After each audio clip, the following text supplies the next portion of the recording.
Guilty to killing 17 people at a high school in Parkland, Florida in 2018. Nicholas Cruz could now face the death penalty or life in prison. The White House has outlined a plan to get children aged 5 to 11 vaccinated against COVID-19. And around 50 people have died in extreme rain and flash floods in northern India. That's Feature Story News. Nick Harper reporting.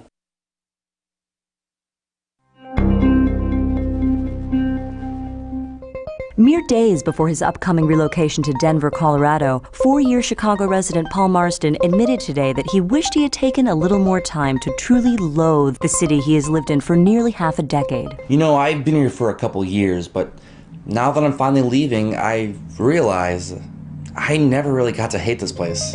Marsden confirmed that in the time he's lived in the city, he never quite managed to explore his own shitty neighborhood, adding that he regrets never getting to know the stuck-up workers at the cafe down the block, never visiting the overpriced bodega on his corner, and never becoming violently ill from the food at the crappy Mexican place across the street from him. You know, I lived right next to that bar for 4 years, and I just wish I took more time to abhor the disgusting smell that hits you every time you walk by.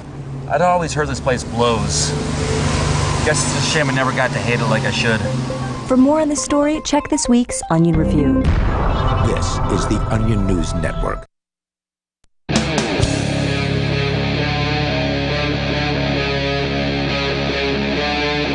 Free Talk Live. It is Free Talk Live. You are invited to join us here. The number is 603-283-6160. And of course, as always, you can take control of the airwaves. That's 603-283-6160. Joining you tonight, it's Ian, Nikki, and Aria. And normally, Aria, you are in the driver's seat on a Wednesday night, but tonight you barely were able to make it into the studio. For our listeners that didn't get to tune in last night, it had something to do with what we did in our after show. Yeah, I'm sort of having flashbacks sitting here. Like I put the headphones on. I was like, oh god, they're still gonna be sweaty from last night when. For those who didn't watch, I ate a habanero, followed by a ghost pepper, followed by half of a Carolina Reaper. Habanero, you had no problem with. You didn't even have to go for the milk. Right. Ghost pepper, you probably went through like a tenth of the milk. And then when you got to the Reaper, which you only ate half of, you definitely downed like another third of that jug of milk. Yeah, I downed close to half of a gallon of milk last night. And yeah. I mean, it doesn't really help unless you're actively drinking it, so It's not a pleasant experience. And of course, then I was up this morning vomiting, even though it was long since out of my stomach. But now, did you vomit pleasant. The last time you did the Reaper challenge? I did not, and I think the difference this time was just the quantity of peppers that I ate. But last time you did 2 Reapers, didn't you? Didn't you eat 2 whole Reapers? That's true. This time you only ate a half plus a ghost pepper and a habanero. But this one was fresh, right? That's true. So I think that makes a difference. I think it does. It wasn't any hotter than the dehydrated one. Last time you did this was you were at home. You did your own video stream, I think, of it. Yeah. Did you find that this was more disruptive during the overnight, meaning you were staying up in pain more this time than you were last time? Oh, yes. Okay. I slept fine last time. Oh, really? Okay. I mean, it hurt the next day, but I slept through it just fine, and that was not the case last night. For those who want to watch us suffer, you can find it at video.freetalklive.com. That's right. You mostly watch Conan suffer because... It's really hard. Yeah, that was really intense. I was not expecting that reaction from him. And you're a nurse, Nikki, and I'm glad you were on hand last night. I mean, we didn't plan for you to be here. You just kind of came over. Yeah. Conan... No one has seen this reaction.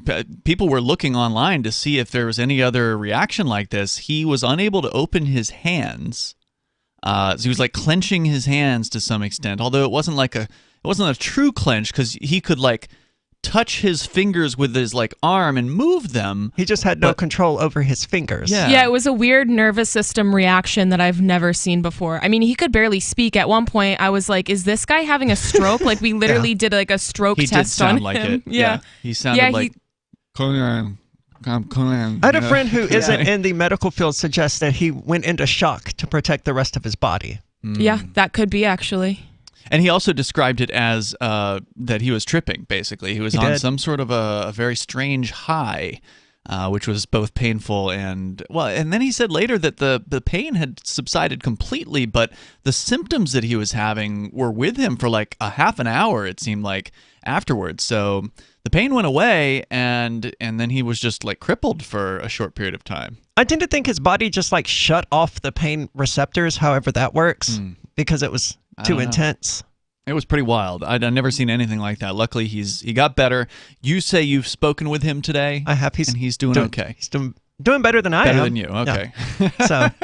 So that's interesting. So he had more of an immediate reaction, and you had more of a long-term. Yeah. But I knew that was going to be the case. The last time I did this, I was fine eating them that night, and it was the next day that I was like, no, I'm never doing that again. And that's because you feel it going through your GI tract, and it's horrifyingly painful every step of the way. Where it is. Yeah. The whole time. And having experienced that again today, I'm like, yeah, this time's for sure. I'm never eating another Carolina Reaper.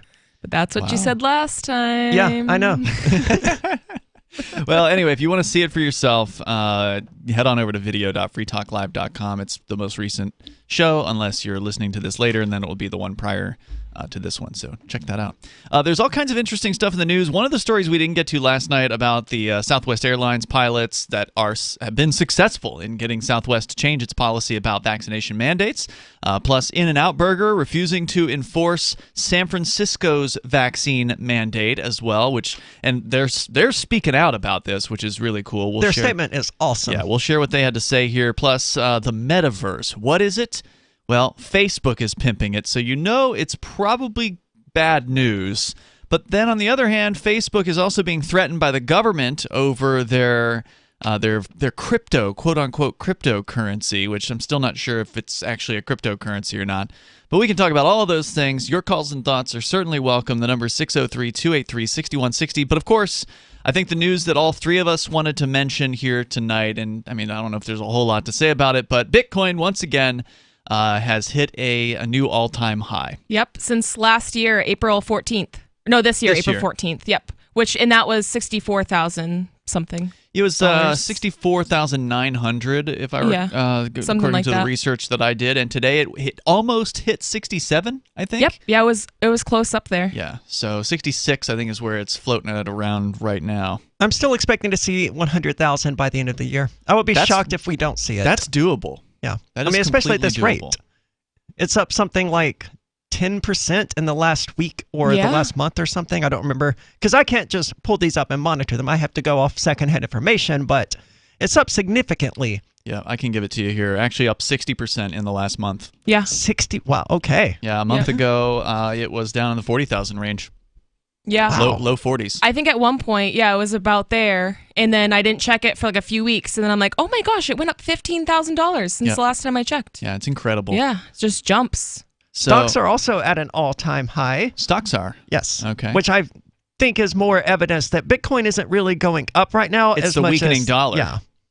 The dollar is getting weaker. Some would say the dollar is at an all-time low. Yeah. That certainly seems to be the case. Yeah, and I mean, I feel sorry for people that are holding off. Something else I saw today, Aria, it was Charlie Shrem, old school Bitcoiner. He posted on Twitter. Remember back in April, May of 2020 when you were on the air suggesting that people take their stimulus, $1,200 quote-unquote stimulus payment and put that into cryptocurrency? Yeah. Do you know what that $1,200 is now worth?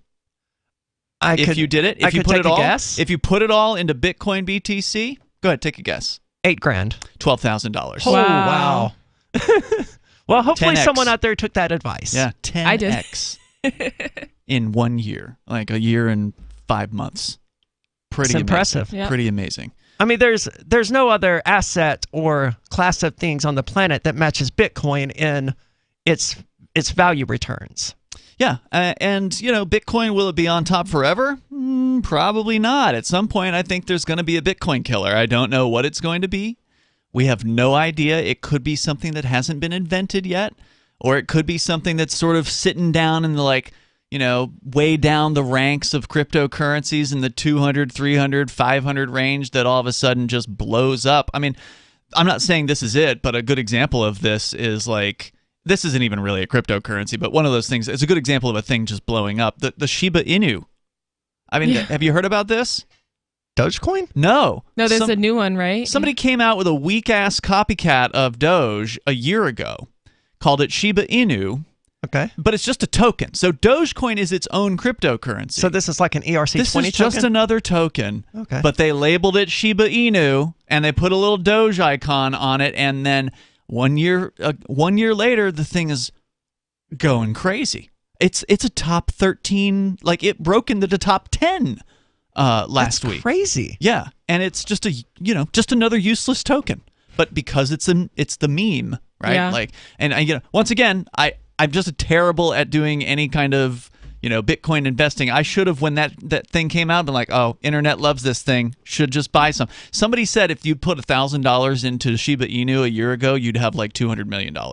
Right now. Wow, that is incredible. Yeah, just nuts. I mean, it's also true about Dogecoin. If you had put $1,000 into That's it like true 4 as or well. 5 years ago, it would be worth millions. But the crazy thing is, it's now competing like neck and neck with Dogecoin.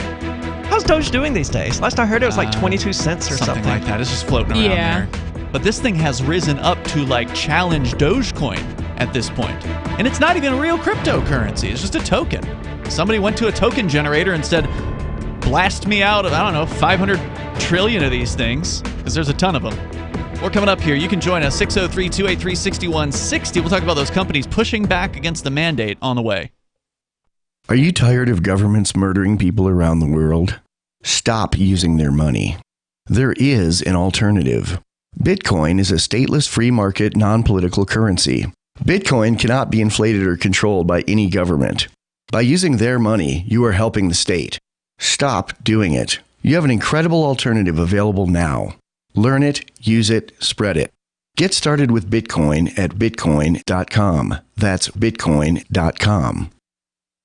Do you feel like your nation, state, or community no longer holds your values? Have you dreamt of a place where people agree that liberty is important and are free to pursue their projects so long as they respect the property of others? There are many people just like you that are discovering freeprivatecities.com. Their social media links are at the upper right of the page at freeprivatecities.com. All skill levels will be needed when the first of the Free Private Cities opens. It's sooner than you think. Stop arguing and build. freeprivatecities.com. Breaking weather news. Belize is sunny and around 82 degrees every day this week. What's the forecast for your life? If current politics and economic prospects are cramping your freedom, escape to the tropics. ECI Development has affordable second homes for you to own or rent in Belize and other tropical countries. Places with stable governments and growing economies. Secure your freedom now. To find out more, send an email to ftl@ecidevelopment.com. After a devastating war, the alien visitors were driven back, and their willing human collaborators were left behind to face the music. When Emma Jean Anderson's ex-lover brings her from prison, Nathan Foster and his 14-year-old nephew Ben are tasked with bringing the pair to justice. An easy enough job until they discover something is inside Emma Jean, and the fate of the planet hangs in the balance. The Family Business by Mike Coopery from BaneBooks.com. The Free State Project has reached its goal of 20,000 liberty lovers who've pledged to move to New Hampshire and get active to achieve liberty in our lifetime. Perhaps you're trying to figure out what part of New Hampshire should be your destination. If so, consider Keene. You'll find more than 150 reasons to move to Keene at move.freekeene.com. Keene is famous for its historic, publicity-generating activism, as well as being the liberty media capital of the world. It's home to freekeene.com, New Hampshire's destination for liberty activism, news, and opinion. For years, we've been compiling over 150 reasons to move to Keene at move.freekeene.com, where you'll learn about some of what's happening here and what makes Keene a great place to live. If you love liberty, you'll probably enjoy anywhere you end up in the Shire. But do your due diligence first. Please visit move.freekeene.com for the full list of over 150 reasons to move to Keene. That's move.freekeene.com. Some of you asked, and now we've delivered. LRN.FM's live Keene, New Hampshire studio shows are now streamed in HD on Twitch. Visit our channel at twitch.lrn.fm and give it a follow. If you have Amazon Prime, you get one free subscription on Twitch. If you use it on our channel, Twitch will give LRN.FM a monthly piece of your Prime subscription cost. So please watch, follow, share, and subscribe to twitch.lrn.fm. That's twitch.lrn.fm. So you've signed the Shire Society Declaration and are planning your move to New Hampshire to be around more liberty-oriented people. Next, sign up for the Shire Society Forum at forum.shiresociety.com. There are a bunch of people there who are already in the Shire, and they want to meet you. If you're already in the Shire physically, you should also come by the forums. Remember, not everyone uses Facebook. New people are signing up for the Shire Society Forum every month, so drop in and say hello at forum.shiresociety.com. Yep, we still do email. Drop your email address in the entry box at freetalklive.com, and you'll be kept in the loop with Free Talk Live.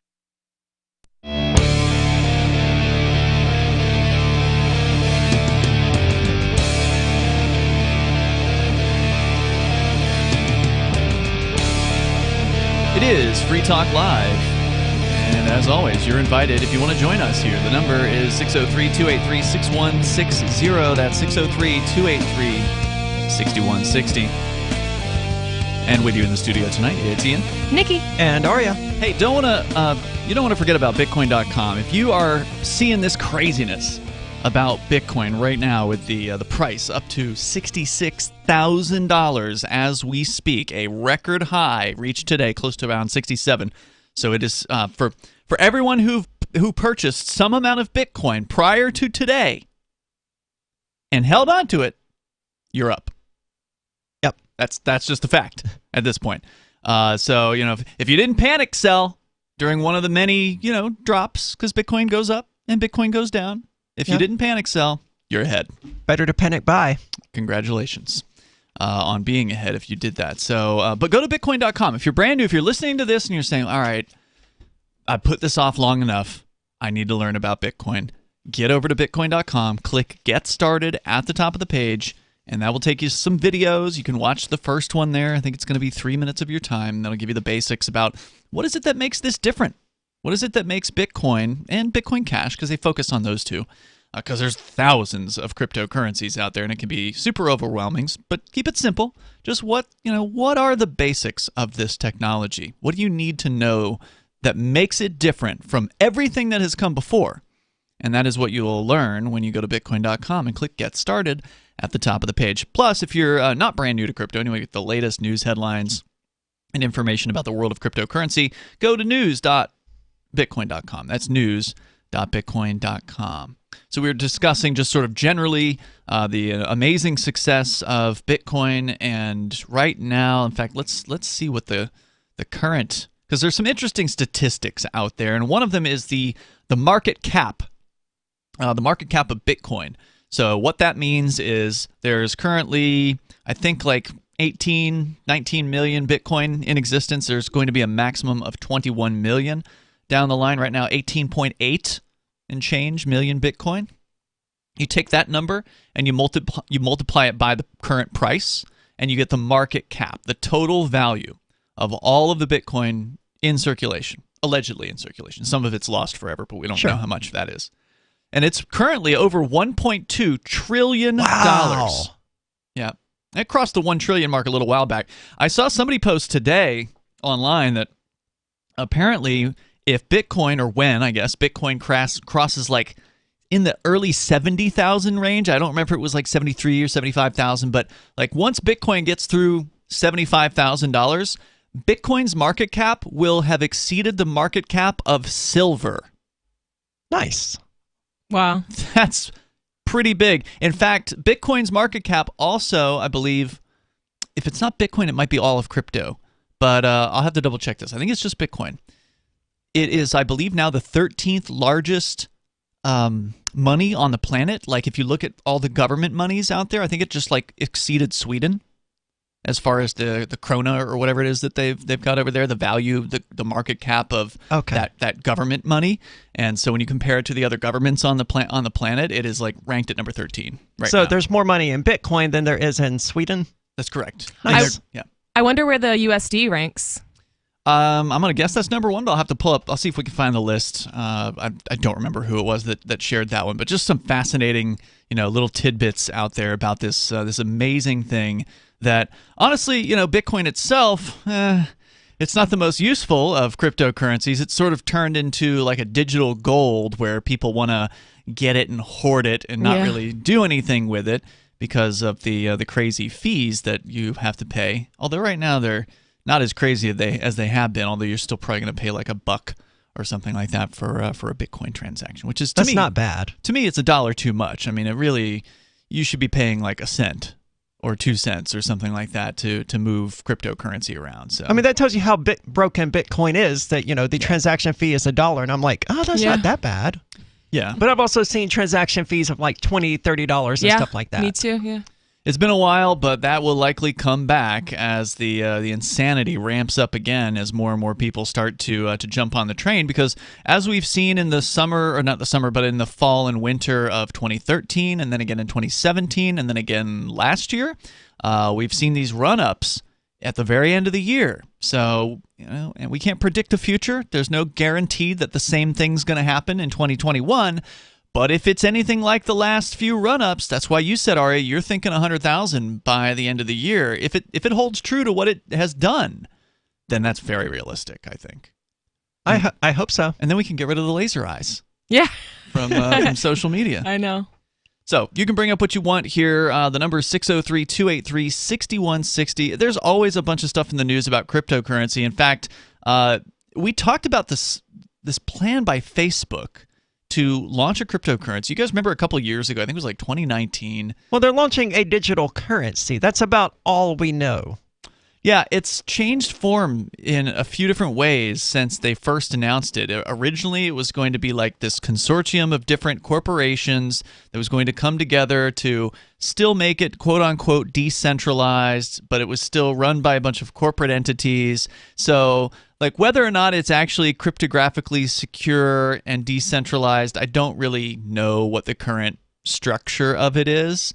But regardless, Facebook wants to do this thing, and they made the mistake of coming out and announcing it in advance and saying, look, we're doing this thing. We're going to come out with this thing. Well, they needed investors. So they didn't need investors, but really they wanted investors. Yeah, and they already had some people that they talked to privately. They didn't have to make a public announcement about it, but they did. I don't know how it would have gone over if Facebook and PayPal and Visa and all of these other companies were just having secret dark room communications about it, smoking cigars. It probably would have leaked out at some point, but if they hadn't have announced it, then they could have just released it, and then they wouldn't have had to go through this, horrific governmental process that they have to go through. I mean, look, I don't feel bad about anything Facebook has to do. But at the same time, I also don't like the idea of government standing in the way of anybody doing whatever it is that they want to do. And it's easier to ask forgiveness than it is to ask for permission. I tend to agree with that. That's true. And now, according to various different websites, CoinDesk and Cointelegraph, among them, a group of senators say that Facebook cannot be trusted to launch a digital currency. In a Tuesday letter, U.S. Senators blah, blah, blah, and Elizabeth Warren and some others ordered Facebook CEO Mark Zuckerberg to, quote, immediately discontinue the company's pilot of Novi, which is intended to be its name for the wallet that they're coming up with, and end its work on the Diem stablecoin project. The lawmakers said Facebook cannot be trusted to protect user data or manage a payments network in an open letter Tuesday, just hours after Facebook announced that it was launching a pilot program for its Novi wallet subsidiary in the U.S. and Guatemala. Under the pilot project, Facebook will let users purchase Paxos dollars and custody the funds with Coinbase. Quote, we urge you to immediately discontinue your Novi pilot and commit that you will not bring Diem to market, the lawmakers wrote on Tuesday. And I've actually got the copy of the letter itself here, just to give you an idea of these people and who they think. They just think they can tell anybody what to do as though... Well, they're power-hungry psychopaths. Yeah, it's crazy. So we'll talk a little bit more about this, and then get some of the good companies out there that are refusing to obey the government, which I really love to see that happen. More coming up. It's Free Talk Live. Free Talk Live's video archives have been on LBRY for years. LBRY is an uncensorable, decentralized, blockchain-based media sharing protocol, and we're big fans of it here on Free Talk Live. In 2020, LBRY launched Odysee, a video sharing website to compete with YouTube, and it's really taking off. Now with over 1 million channels, many of whom are disaffected YouTube creators. During YouTube's crackdown for not towing the government line on COVID, the Free Talk Live YouTube channel started receiving strikes and could be completely taken down at any moment. Thankfully, Odysee started offering live streaming, so we're now streaming live every night and posting our video archives permanently to Odysee. You can watch live or anytime on our Odysee channel by visiting video.freetalklive.com. If you want to go all in, download the desktop app at lbry.com, and then every video archive you watch, you'll help seed and keep it online forever. At minimum, we ask you visit video.freetalklive.com and follow us on Odysee today. video.freetalklive.com. From Feature Story News in Washington, I'm Nick Harper. A 23-year-old American man has pleaded guilty to killing 17 people at a high school in Parkland, Florida in 2018. The attack on the Marjorie Stoneman Douglas High School was one of the worst school shootings in U.S. history. Nicholas Cruz could now face the death penalty or life in prison. A jury will decide at a sentencing trial expected to start in January. The White House has outlined a plan to get children aged between 5 and 11 vaccinated against COVID-19. US drug regulators need to approve the smaller doses first, expected within weeks. As FSN's Caroline Malone reports from Washington. 5 to 11-year-olds are likely to be able to get vaccinated against the coronavirus soon. The Biden administration said it has enough Pfizer vaccines to give it to 28 million children in that age group in the United States. These shots will come in smaller doses and with smaller needles. U.S. drug regulators, the Food and Drug Administration, and Centers for Disease Control and Prevention need to approve the shots first. They have meetings on October 26th and November 2nd, with decisions expected soon after that. Meanwhile, the UK government says it's not yet time to reimpose tougher COVID-19 restrictions, despite daily case numbers at nearly 50,000. The Health Secretary says the emphasis should be on the country's booster campaign, but he's warning that Christmas gatherings with family and friends could be at risk, as FSN's Ollie Barrett reports from London. Sajid Javid's message is clear. More people need to take up the offer of a booster jab, and people not yet vaccinated at all need to come forward. He says that can avoid too much pressure building on the NHS and therefore new COVID restrictions being imposed. Some health chiefs disagree. They think that some new measures should be brought in now. But Sajid Javid's also announced the purchase of hundreds of thousands of doses of new antiviral COVID treatments, which will be rolled out rapidly if they get regulatory approval. Around 50 people have died in the Himalayan region of Uttarakhand in North India. The region received 4 times the amount of rain in the last 24 hours that it usually receives in the whole of October. This, as the state of Kerala, in the south of the country, is bracing for more rainfall.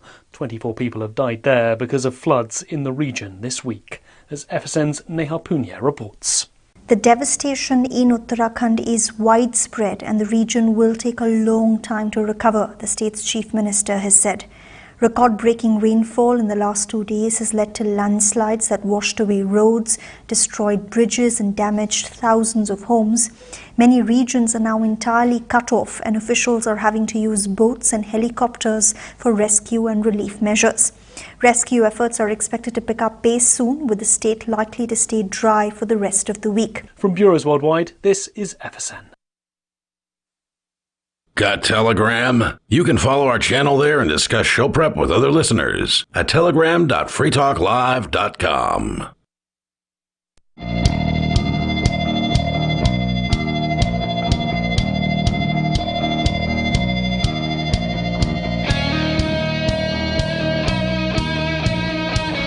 Free Talk Live, you dial in here if you want to join us. The number 603-283-6160. That's 603-283-6160. In the studio with you tonight, you've got Ian, Nikki, and Arya. And, of course, you can bring up anything that's on your mind. We've been talking a little bit about cryptocurrency, and that led into a discussion about the latest on the Facebook quote-unquote cryptocurrency that they are going to be offering to people called Diem. And they've changed the name. It was going to be Libra, I think, and then it was Diem, and now they've got a wallet that's called Novi. And apparently they're moving ahead, and that has really upset some of these government goons in the U.S. Senate. And they sent a letter to Mark Zuckerberg, and I've got the actual text of that letter here just to give you some idea of, just how pushy these people are, how much they think they own you and your companies, and that they can just boss you around even without any law, because this is just 5 senators writing a letter. This isn't like... Yeah, and they have no authority to enforce anything they've said in their letter. Have you read this thing? No. Okay. But it doesn't matter what they said. Yeah. The senators don't have the authority to do what whatever it is they're threatening. And legally, Facebook can do this, right? Like, Facebook isn't breaking any laws by creating this wallet and this digital currency or cryptocurrency or whatever it is. From what I can tell, they're not. I mean, Facebook's got a ton of lawyers. Yeah, of course. And so, those lawyers have been doing all of the necessary research to make sure, all right, can we take this step? Okay, can we take this next step? All right, let's do it. And they're doing it, and that's why these senators are it says it's an order, but it's not an order. It's just begging. It's just, please don't do this, and trying to sound tough about it. So we'll share that with you coming up here. But, of course, your calls and thoughts go first. Let's go to Dave in New Hampshire. You're on Free Talk Live. Dave from RidleyReport.com. Hey, guys. I called yesterday, to update you on the executive council fiasco where they arrested all those people in New Hampshire. You mean the completely peaceful people who weren't even really protesting in any meaningful way? They went up and arrested 2 people who were sitting down during this public executive council meeting where they were going to potentially approve $27 million from the federal government in COVID stimulus money or whatever that was going to be used if they accepted it to pimp the vaccine here in New Hampshire. And 2 people were just... 2 of the, quote, ringleaders of the activists were just sitting there in the audience, and cops came up and arrested them, and then subsequently arrested 7 more people who might have spoken out after that. But that's what you're referring to. That happened last week. And then the good news was the Executive Council actually voted 4-1 to reject the $27 million from the federal government, making New Hampshire the only state of all 50 states to have rejected any federal COVID money, which is amazing. So this notice that I just got from reopening.com, which is run by a Free Stater, I believe. Or that's right. He's very close to the top. He founded it. I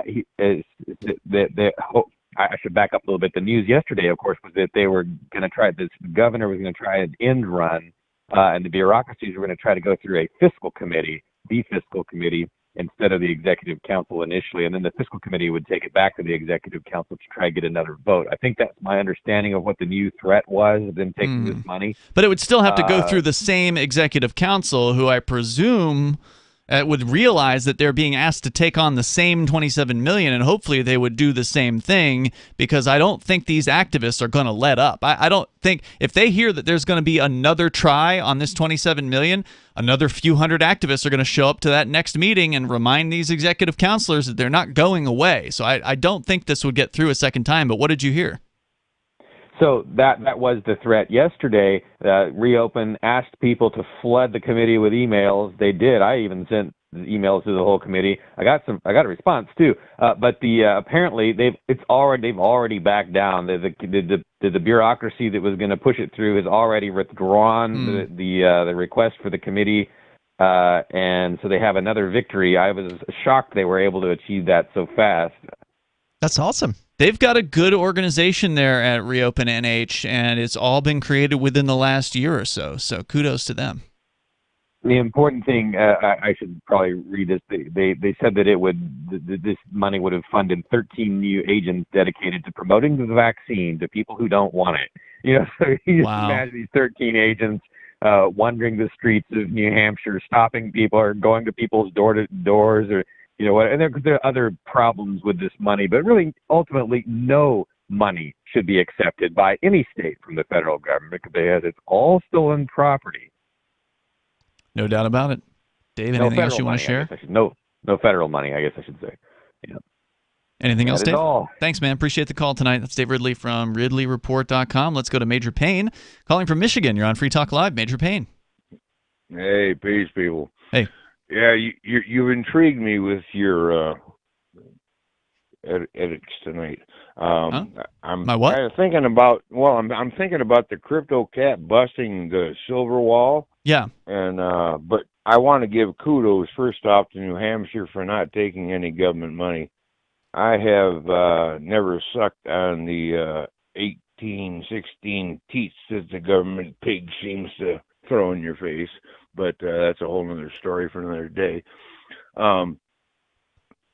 The whole thing, I think that most realists disagree with on the cryptocurrency is silver has antibacterial properties. It is, I can make a belt buckle, I can make an arrowhead, I can make anything. I can make the most conductive solder out of silver. Right, sure. But crypto is fairy dust, and it's hard to wrap your head around it. Can you send silver in an instant to somebody halfway across the world? No, I can't, but I have very little faith in the inner tube. I mean, people get hacked all the time. It's not for everybody, bro. I mean, I'm not here to convince you to do something you don't want to do. I'm not here to try to sell you on some sort of idea that you can't see any value in. If you don't see the value in being able to transfer value in an instant to somebody somewhere across the world, you don't trust it, well, then probably nothing I say is going to help you with that. Like, if you think the entire internet is not trustworthy, then okay, don't do it. But if you Plus also with silver, I mean, you have to worry about it getting intercepted or stolen or untrustworthy carriers. Some customs guy's going to jack your silver if you try to send it across the world. You could probably send it across the country fairly safely, because they need a warrant theoretically to open up your mail here in the United States. But on the other hand, if you were to understand that Bitcoin and other cryptocurrencies are what they call open source, which means that the source code, the programming, can be read and audited by anybody who knows programming, and I don't. I could have gone that direction in my life, but I chose not to. I wanted to do radio instead of, be a programmer. Aria, do you do any programming at all? Not in a level that would let me understand the crypto? Bitcoin source code, no. Yeah. Nikki, I presume... Yeah, definitely not. But we know people who are that level of geek, and they are, more than willing to look into these things. Bitcoin is probably, as far as open source code is concerned, probably some of the most, if not the most, looked at code on the planet. And the reason why is because there's money behind it, right? There's a lot of money. $1.2 trillion worth of value is behind Bitcoin. So you better believe that there are a lot of people out there that want to make sure that there's not some CIA backdoor in this code, or that there's not something other janky going on with this code. They want to make sure it's rock solid and that it is trustworthy. And as far as we can tell, that's what they've determined. Yeah. And the proof of it is it hasn't been hacked. I've already been violated on the internet. I just got done dealing with the Social Security Administration. Many years ago, I was shanghaied by the feds out west, and I never got my wallet back from the property room. Mm-hmm. So about a year later, I got a letter from the state saying that during the year I was incarcerated, that somebody had made a whole lot of money and I owe $2,000 worth of taxes to the state of Michigan. They put a lien on my property.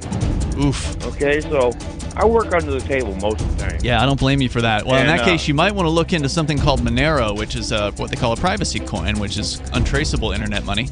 But Major Payne, thanks for the call tonight. I appreciate it. If you don't have the time to look into it, you want to stay the way you are, then stay the way you are. More coming up. It's Free Talk Live. This is Michael Dean from the Freedom Fiends. I've run websites since 1996 and have used over a dozen web hosts in that time. AgristHosting.com is the only one that hasn't broken my heart. Agrist Hosting's uptime and service is stellar, and their DDoS mitigation is the best I've seen. That's important because if you tell the truth in this world, you'll ruffle feathers. And some people will try dirty tricks to silence your voice. No matter what the haters hit us with, Agrist Hosting keeps our websites online. If you have a mission-critical commercial presence or a world-changing activism site, you cannot tolerate any skullduggery. So go with agrishosting.com. Have a WordPress or blog site, but you're not satisfied with performance or uptime? Or just want raw hosting? Want to pay with Bitcoin? Agris Hosting specializes in high-performance hosting with personalized service. Go to agrishosting.com and click on the button that says Get Hosted. That's agrishosting.com.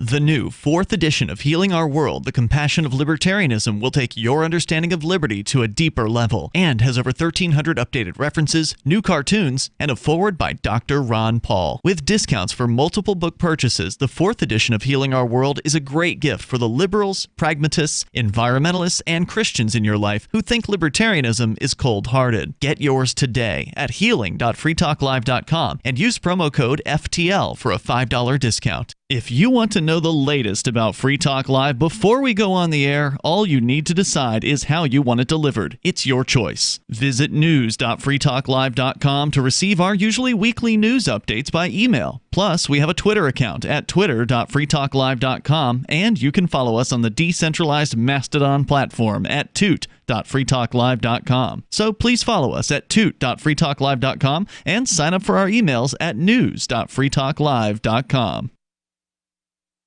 We have some good news. The indictments against Ross Ulbricht in the District of Maryland were dismissed with prejudice, meaning they can never be refiled. This is especially good because those indictments contain the only charge ever made that Ross engaged in murder for hire. This was a serious allegation that Ross Ulbricht denies. It was never prosecuted or ruled on by a jury, but was trumpeted by the federal government and the media as if it were proven fact. The Maryland court held these indictments for almost 5 years, poisoning Ross's case and leaving him under a cloud of unproven allegations.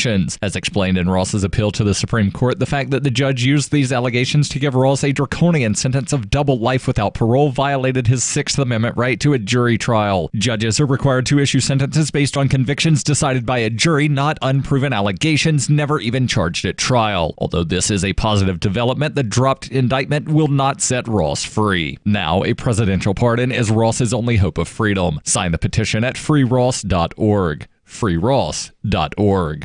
The LRN.FM social media channels have been revamped. We've eliminated Facebook and focused on other platforms like Twitter and Mastodon, the decentralized alternative to Twitter. On our accounts, you'll find posts from multiple LRN.FM show hosts together in one place. Follow us on Twitter at twitter.lrn.fm, or better yet, move to the decentralized Mastodon social media platform at toot.lrn.fm, toot.lrn.fm. I think you'll like it.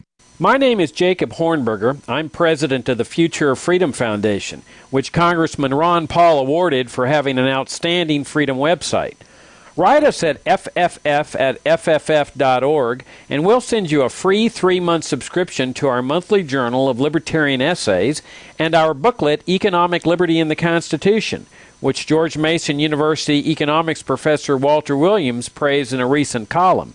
That's fff@fff.org. Do you appreciate what we do? Help us advertise, market, and promote for just $5 a month at amp.freetalklive.com.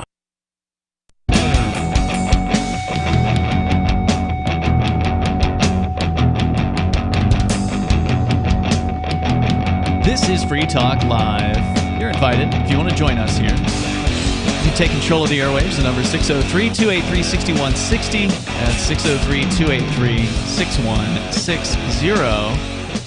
And want to let you know about Intercoin as well. I've told you about Intercoin before. It can help you if you've got a business or an organization launch your own currency or raise money using your own token. And now Intercoin.org has launched worldwide. If there's a token you want to launch or an app you want to build, you can go to Intercoin.org and enter your email there, and the team will get in touch and learn about your needs. And while you're there, if you want, you can get some of the Intercoin investor tokens for yourself over at Intercoin.org. All right, so we're going to continue with the news about this Facebook coin thing that they've been developing for a while, which originally they had said it was going to be a basket of currencies, sort of averaged Well, they said together. it was going to be backed by a basket of currencies. Right. I'm really confused what they're doing here because they said they're using the Pax They canceled dollar. that idea. Yeah, but they're whole using the basket Pax thing? dollar, right? That's what they're doing now. But so they threw out the basket of currencies. What doesn't role even make is sense to Facebook me. playing in this then? They're the promoter. Of Paxos coin? Basically. That's what it sounds like at this point. So, and they're being held with Coinbase rather than Paxos. Apparently. Yep. So for listeners that don't know, Paxos is one of the myriad of different stablecoin issuers out there. So a stablecoin is what? It's a coin that's value doesn't change, or isn't supposed to change. It's backed by a thing, right? So in the case of Paxos dollars, presumably the company Paxos has a bunch of actual dollars in a vault or a bank account somewhere. And they could have something that's sort of the equivalent of dollars as well, like U.S. Treasuries or something like that. So some of them try to kind of do investments with the money and still have quote-unquote dollars. But basically just... like fractional reserve banking, basically. Well, they don't really have the money anymore, but on the books, they say they do. I mean, it's the U.S. Treasury. What are the chances that could ever fail? Looking pretty good with that $1 trillion coin they're still talking about. So the idea is, Facebook is apparently they've completely gone out of their original design, which was going to be their own thing, and it was going to have all these companies on board like MasterCard and PayPal, and it seems like that's just all been thrown out at this point, and now you can just get Paxos dollars under this pilot project. So maybe it's going to change in the future, but it's just a stablecoin wallet. Facebook's going to give you a stablecoin wallet. That's what they're going to do. Okay, not as awful as it could be. No, and they should be able to do this. And to have these senators freaking out over this, let me just read to you the actual letter from these various senators, including the one from Massachusetts. What's her name? Elizabeth Warren. Warren, yeah. Dear Mr. Zuckerberg, policymakers are once again facing a scandal involving reports about Facebook's relentless pursuit of profits at the expense of its users. The most recent... That's what they exist to do, though, is to make money. Yes, but they're hurting their users, you see, and so therefore they're bad. Their users are welcome to stop using Facebook if they feel like they're being hurt. Yeah, unlike the people being ruled over by these senators. Yeah, I would love to hit the stop button on the senators and have them never, and all their goons, never talk to me again. That would be wonderful. They say the most recent allegations detail Facebook's knowing use of algorithms that harm adolescents and teens, particularly girls. Facebook has repeatedly shown itself indifferent to the harms its products cause. Given the scope of the scandals surrounding your company, let alone the scandals surrounding these senators or the government or, killing innocent people, let's just put all that aside. I love it when these people act like there's some sort of moral authority towards anyone. Well, they believe that they are. Yeah. Because they are the legal authority. Because they're mentally ill. They're psychos. And might is right. We write to voice our strongest opposition to Facebook's revived effort to launch a cryptocurrency and digital wallet, now branded as Diem and Novi, respectively. In October of 2019... So wait, they are still launching Diem? Whatever that's going to mean. It's very unclear. Yeah. In October 2019, Senators Schatz, great name for a senator, and Brown wrote to members of the Diem Association's predecessor, the Libra Association, and expressed deep concerns about the risks the project posed to consumers and the financial system. See, they really believe that Facebook is going to destroy the financial system. I understand their concern. I mean, Facebook is, honestly, it's big. More powerful than the American government if it really came down to it. Certainly more people interact with Facebook's product on a daily basis than they do any kind of government service, right? Or with the USD. I mean, Facebook is worldwide. Something like a little over half the people on the planet have a Facebook account. Mm-hmm. So they're huge. Facebook subsequently shelved Libra amid regulatory scrutiny, but you did not address our concerns before resuming this endeavor. On multiple occasions, Facebook has committed not to launch a digital currency absent federal financial regulators' approval. In prepared remarks before the House Financial Services Committee in October of 2019, you said that Facebook would, quote, not be a part of launching the Libra payment system anywhere in the world unless all U.S. regulators approve it, unquote. All? Allegedly, that's a quote from Zuckerberg. They're writing to Zuckerberg here. More recently, David Marcus, the executive overseeing Facebook's digital currency efforts, said, quote, "We are definitely not going to launch without the proper regulatory framework," unquote. Despite these assurances, Facebook is once again pursuing digital currency plans on an aggressive timeline and has already launched a pilot for Payments Infrastructure Network, even though these plans are incompatible with the actual financial regulatory landscape, not only for DM specifically, but also for stablecoins in general. The agencies that oversee the U.S. financial system are studying the risks that stablecoins pose to financial stability. They're saying, whoa, Facebook, you're going way too fast here. You can't just be coming out with a stable coin. It could destroy all of the other stable coins and the financial industry. Facebook has done less evil things than destroying the American financial system. If Facebook could destroy the American financial system, I'd go out and buy some DM. Like if I thought that it would actually, do something like this. I'm with you, man.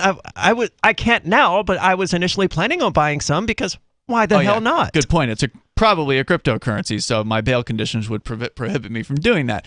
But if it's not a cryptocurrency and they still think it would destroy the financial system, I don't like Facebook. I don't have an account on Facebook. I like Facebook more than I like the American government. Yeah, although that said, I'm not willing to create a new Facebook account or reactivate my other Facebook account to do this. So I'm just saying... If it was going to bring down the American financial system, but it's not going to, and that's the thing.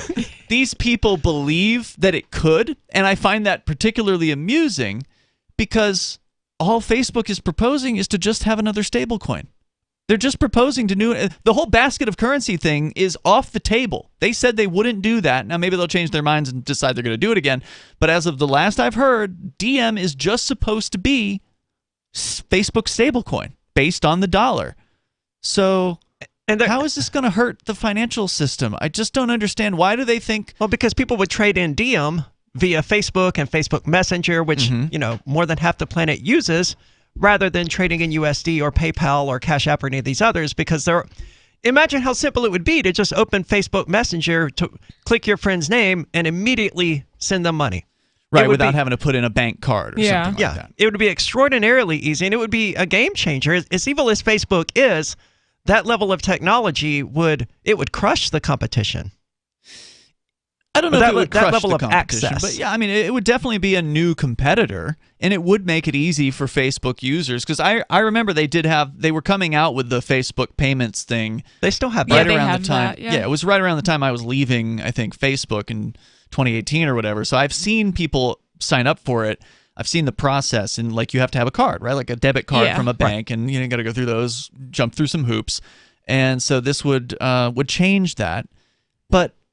Is it going to kill the banking industry? Is it going to kill the Federal Reserve? I doubt it. No. It's going to be a competitor. I mean, they're acting like this thing is the end of the world for them, and it's frankly ridiculous. See, I think that it could be. If Facebook used their own platform to promote their little payment system that they're creating that uses Paxos or whatever, or DM, I don't know that the U.S. government or any government could counter the propaganda. Be like, no, you should continue using USD. But they are going to be using USD. It's a USD-backed stablecoin. This doesn't take away power from the USD. All it does is it makes it so the banks don't get money out of this. Right. The bankers aren't involved in the transactions. Yeah, but that would bring down the American financial system if the banks just stopped making money.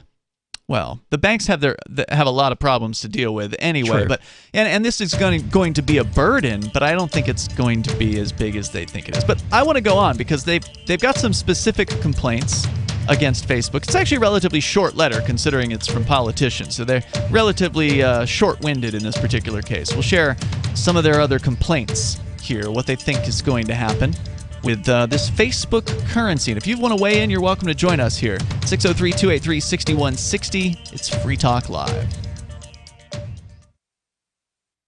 Are you tired of governments murdering people around the world? Stop using their money. There is an alternative. Bitcoin is a stateless, free market, non-political currency. Bitcoin cannot be inflated or controlled by any government. By using their money, you are helping the state. Stop doing it. You have an incredible alternative available now. Learn it, use it, spread it. Get started with Bitcoin at bitcoin.com. That's bitcoin.com. Do you feel like your nation, state, or community no longer holds your values? Have you dreamt of a place where people agree that liberty is important and are free to pursue their projects so long as they respect the property of others? There are many people just like you that are discovering freeprivatecities.com. Their social media links are at the upper right of the page at freeprivatecities.com. All skill levels will be needed when the first of the Free Private Cities opens. It's sooner than you think. Stop arguing and build. freeprivatecities.com. Is oral health important to you? If you don't like your own teeth, fresh breath, or kissing people, then by all means stop listening. Several years ago, I met Jessica Armand, founder and CEO of My Magic Mud, and I became passionate about the product that she created and never want to live without it. It's clinically proven to whiten teeth, but I find it does much more. They want you to love My Magic Mud as much as I do, so they're giving you a money-back guarantee plus 20% off. Go to mymagicmud.com and use coupon code FTL20 at checkout. mymagicmud.com, FTL20. There are lots of ways to listen to Free Talk Live. Our podcast has been around since podcasts began, and now the FTL feed is loaded with content besides our full show archives. Did you know that we make it easy for you to customize your podcast subscriptions? We have different feeds, one that includes only our full shows, one with just the Daily Digest, and our main feed that includes everything. You decide what you listen to. It's quick and easy to customize your feeds at feeds.freetalklive.com. That's feeds.freetalklive.com.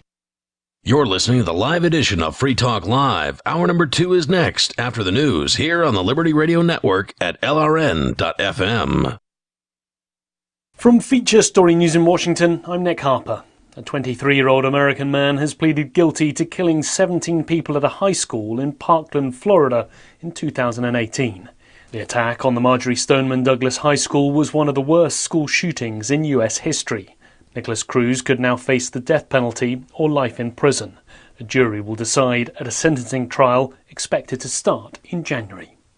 The White House has outlined a plan to get children aged between 5 and 11 vaccinated against COVID-19. US drug regulators need to approve the smaller doses first, expected within weeks. As FSN's Caroline Malone reports from Washington. 5 to 11-year-olds are likely to be able to get vaccinated against the coronavirus soon. The Biden administration said it has enough Pfizer vaccines to give it to 28 million children in that age group in the United States. These shots will come in smaller doses and with smaller needles. U.S. drug regulators, the Food and Drug Administration, and Centers for Disease Control and Prevention need to approve the shots first. They have meetings on October 26th and November 2nd, with decisions expected soon after that. Meanwhile, the UK government says it's not yet time to reimpose tougher COVID-19 restrictions, despite daily case numbers at nearly 50,000. The Health Secretary says the emphasis should be on the country's booster campaign, but he's warning that Christmas gatherings with family and friends could be at risk, as FSN's Ollie Barrett reports from London. Sajid Javid's message is clear. More people need to take up the offer of a booster jab, and people not yet vaccinated at all need to come forward. He says that can avoid too much pressure building on the NHS and therefore new COVID restrictions being imposed. Some health chiefs disagree. They think that some new measures should be brought in now. But Sajid Javid's also announced the purchase of hundreds of thousands of doses of new antiviral COVID treatments, which will be rolled out rapidly if they get regulatory approval. Around 50 people have died in the Himalayan region of Uttarakhand in North India. The region received 4 times the amount of rain in the last 24 hours that it usually receives in the whole of October. This, as the state of Kerala, in the south of the country, is bracing for more rainfall. 24 people have died there because of floods in the region this week, as FSN's Neha Punya reports. The devastation in Uttarakhand is widespread and the region will take a long time to recover, the state's chief minister has said. Record-breaking rainfall in the last 2 days has led to landslides that washed away roads, destroyed bridges and damaged thousands of homes. Many regions are now entirely cut off and officials are having to use boats and helicopters for rescue and relief measures. Rescue efforts are expected to pick up pace soon, with the state likely to stay dry for the rest of the week. From bureaus worldwide, this is FSN. With FSN Spotlight, I'm Simon Marks. Ahead of the COP26 climate summit that kicks off at the end of this month in Glasgow, the British government hosting the event has unveiled fresh efforts to boost the country's transition to all-electric vehicles. It's part of the country's net zero emission target for the year 2050. More than £600 million of grants will be used to help phase out petrol and diesel cars over the next 8 years, a move the British government claims will support more than 440,000 jobs. Jill Nowell is the head of electric vehicles at LV General Insurance and is welcoming the announcement with caveats. If it's done right, it has the opportunity to deliver very real benefit to support the increase of electric cars. You know, if we look back at 2020, 108,000 electric vehicles were sold, but 1.2 million petrol and diesel cars were sold. We really do need to see this kind of action to ensure that the car manufacturers are producing more battery electric cars. In other words, there is still a long way to go, but the UK and the EU are way ahead of the United States in terms of committing to eradicating vehicles powered by fossil fuels. And on that issue at least, President Biden will find himself racing to catch up with some of the country's partners and allies at COP26. With FSN Spotlight, I'm Simon Marks. And the main news again. A 23-year-old American man has pleaded guilty to killing 17 people at a high school in Parkland, Florida in 2018. Nicholas Cruz could now face the death penalty or life in prison. The White House has outlined a plan to get children aged 5 to 11 vaccinated against COVID-19. And around 50 people have died in extreme rain and flash floods in northern India. That's Feature Story News. Nick Harper reporting.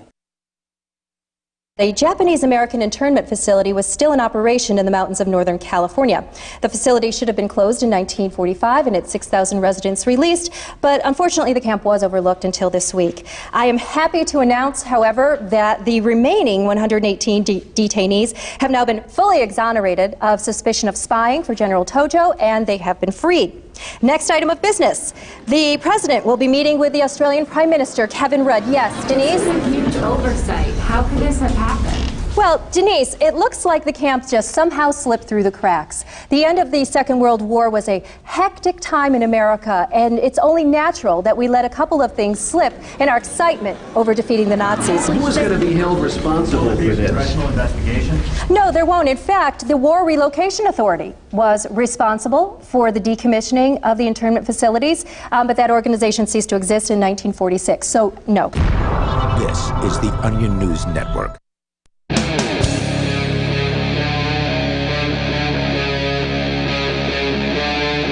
Free Talk Live.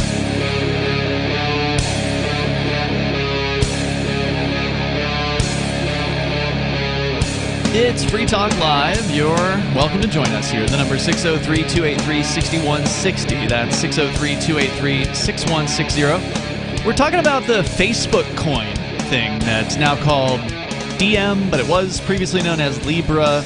And actually, we haven't talked about this probably in like most of a year. I feel like it's been a while. There hasn't been a lot to say about it. No, I didn't even know there was any motion on it at all until all of a sudden it splashed back into the news because some U.S. senators have co-written a letter, a scathing, shaming letter to Mark Zuckerberg. Now, look, I want to make it clear, I'm no fan of Facebook. I quit Facebook I think it was New Year's Eve of 2018, so ending 2017. Going into 2018, I shut down my account there on Facebook as much as they would let you. They don't even let you delete the account, or at least back then they didn't. You have to deactivate the account because they want you to come back. But and I walked away from it. I'm glad I did. You know, I immediately had more free time to do more productive things. I'm not a huge fan of the product that they have, and I want to encourage people to get away from Facebook, but if they can actually contribute to the destruction of the U.S. financial system through creating a dollar-based stablecoin, which there's already billions of dollars worth of stablecoins in existence today. If I were to go to CoinMarketCap and just look at the top coins out there, Tether, which is the #1 U.S. dollar-based, quote, U.S. dollar-based stablecoin. Some people don't believe Tether has the reserves to actually back their. Really? That's a big thing with Tether, yeah. 69 billion Tethers exist, supposedly backed by 69 billion U.S. dollars. And you go down the list a little bit to USDC coin or USD coin, which is Coinbase's dollar-based stablecoin. There's 32 billion of those.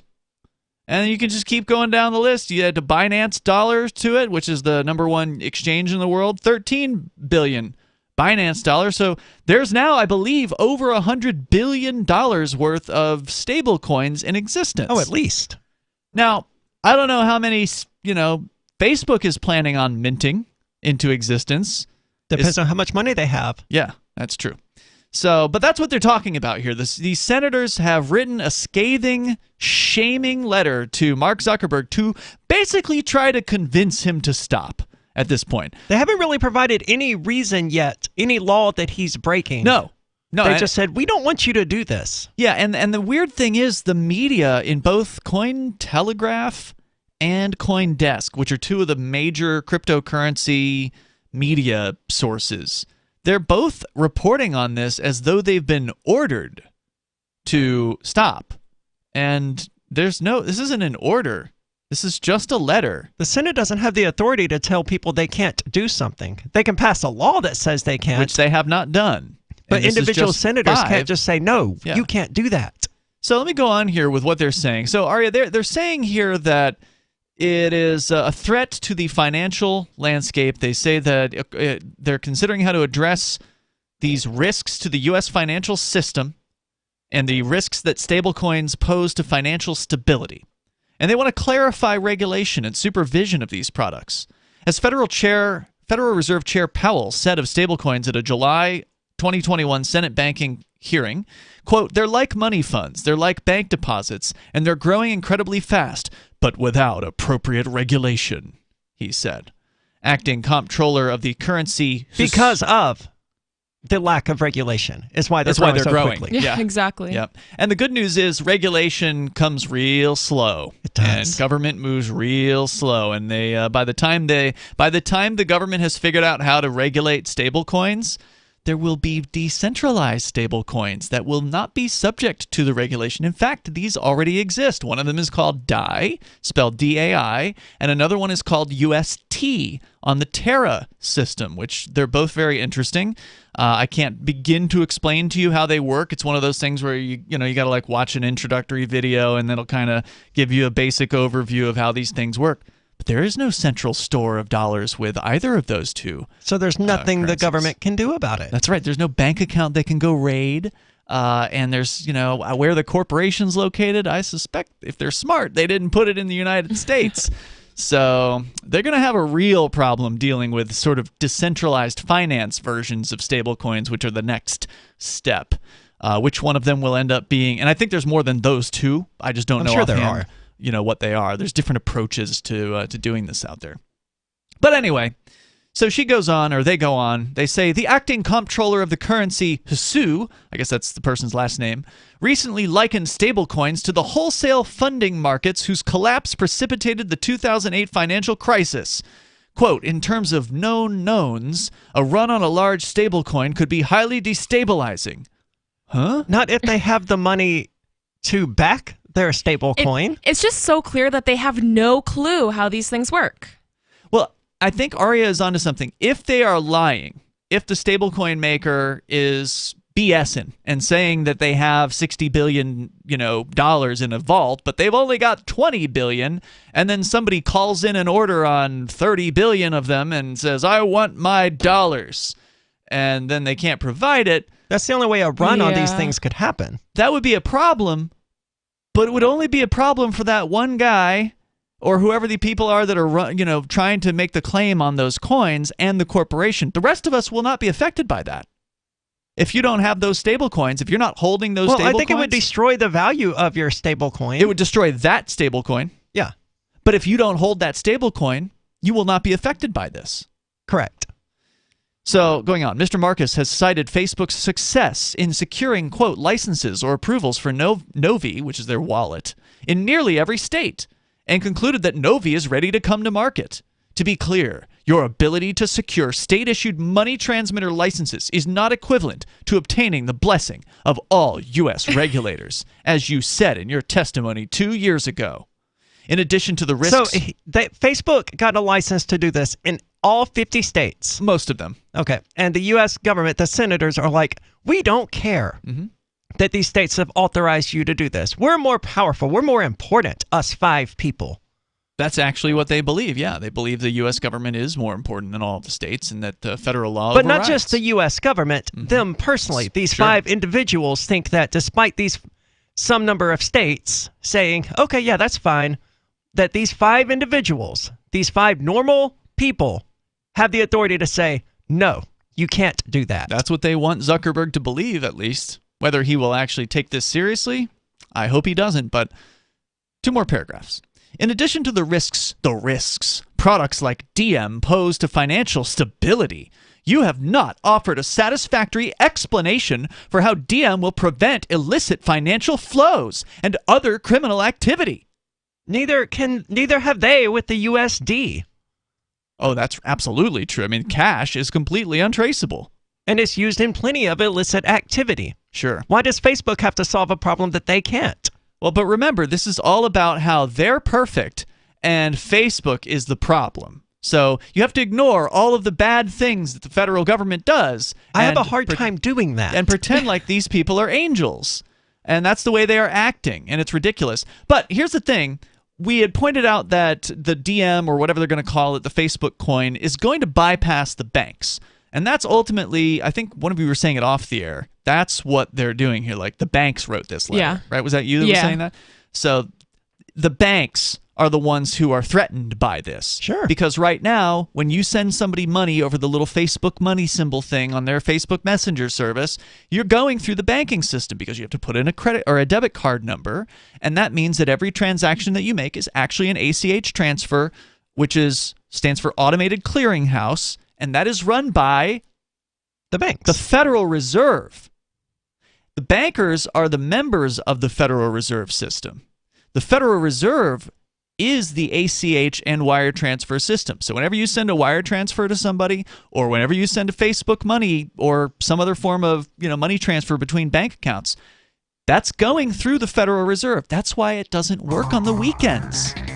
That's why it doesn't work on overnights. You have to wait. That's why ACH takes 2 to 3 days, business days, to fully clear into your account. Yeah, it may show the transaction as, oh, look, pending. So-and-so's sending you this money, but it ain't actually there yet because you're counting on the centralized government. Facebook will bypass that with this new system, and that's one of the things they're really mad about. This is Free Talk Live. Breaking weather news. Belize is sunny and around 82 degrees every day this week. What's the forecast for your life? If current politics and economic prospects are cramping your freedom, escape to the tropics. ECI Development has affordable second homes for you to own or rent in Belize and other tropical countries. Places with stable governments and growing economies. Secure your freedom now. To find out more, send an email to ftl@ecidevelopment.com. When a lunar observatory detects a radio broadcast originating from Proxima Centauri, the nations of Earth discover their first contact with an alien race may also be their last. With the Proximans facing an extinction-level disaster, Earth must choose between sending a ship on a multi-year journey or allowing nature to take its course. Saving Proxima, a hard science fiction thriller by Travis S. Taylor and Les Johnson from BaneBooks.com. Are you tired of governments murdering people around the world? Stop using their money. There is an alternative. Bitcoin is a stateless, free market, non-political currency. Bitcoin cannot be inflated or controlled by any government. By using their money, you're helping the state. Stop doing it. You have an incredible alternative available now. Learn it, use it, spread it. Get started with Bitcoin at Bitcoin.com. That's Bitcoin.com. Do you feel like your nation, state, or community no longer holds your values? Have you dreamt of a place where people agree that liberty is important and are free to pursue their projects so long as they respect the property of others? There are many people just like you that are discovering freeprivatecities.com. Their social media links are at the upper right of the page at freeprivatecities.com. All skill levels will be needed when the first of the Free Private Cities opens. It's sooner than you think. Stop arguing and build. freeprivatecities.com.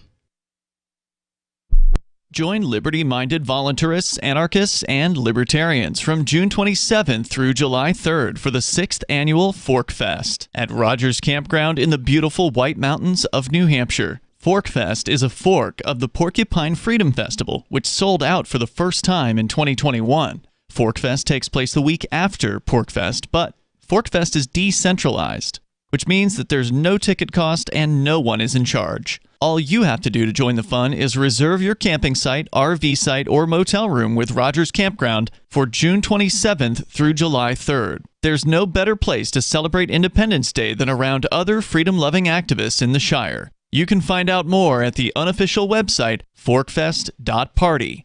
You can also connect with other attendees on the Forkfest Telegram and Matrix chat rooms, as well as the Forkfest forum.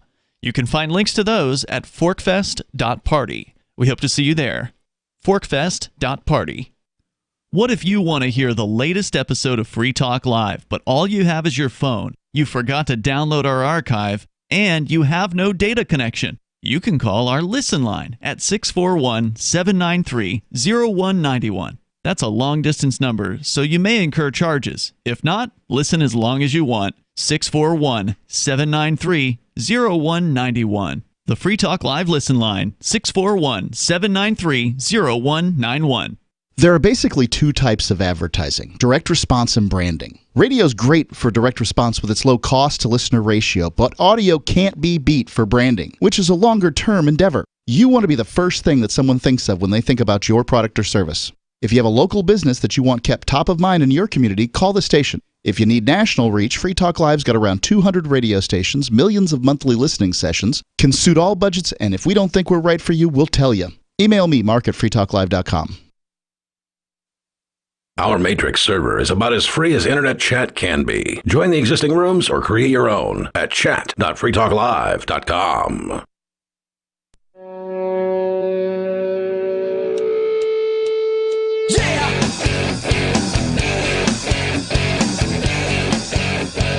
It's Free Talk Live.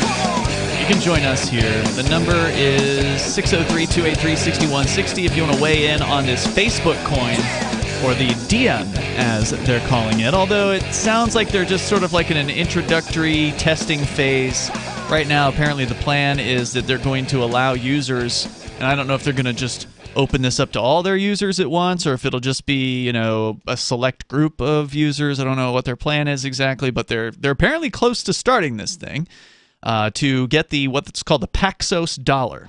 And this is one of the various different stable coins out there on the market. In fact, I thought I heard Paxos was renaming it. Did you hear anything about that? I'm not very up to date on what's happening in crypto circles. Yeah, I think they might have renamed it already, because I'm just looking here at the list of cryptos and it's not searching for Pax doesn't bring it up. But anyway, they're going to let people get the stable coin and then presumably send it to one another. Oh, and the horror. Yeah.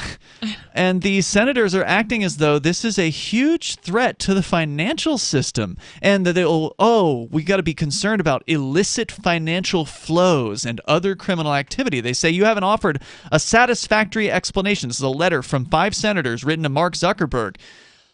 As though Facebook isn't working with law enforcement on a daily basis and turning over all kinds of data to government law enforcement whenever they ask for it. I mean, that's ridiculous. Of course they are. Their WhatsApp or whatever, their little messaging system, they have all the logs to the Facebook Messenger. Absolutely. If law enforcement wants to ask Facebook to get all your entire messaging history, they can do that, and Facebook, is going to turn it over. So what makes them think Facebook wouldn't cooperate with handing over your financial history as well? That's all going to be public. There's also the reality that if someone is using one of these, if they're using Paxos coin, whatever it's called now, to engage in some sort of illicit activity, they're not going to use the Facebook wallet for Paxos in order to do that.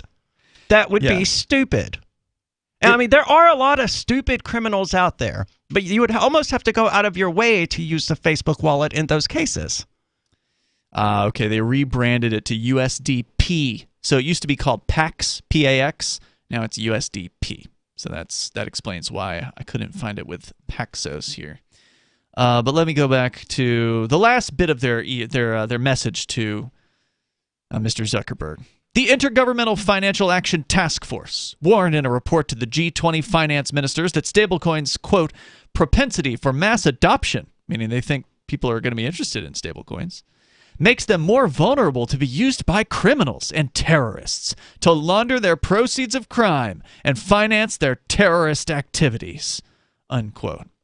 Isn't that the entire reason the current banking system exists? So that the United States government can launder money and fund terrorist activities? And isn't that like the one thing they are actually surprisingly good at? They shouldn't be doing it, but they're good at it. And people who've studied the, like criminal people out there and what they are using find that they're using cash.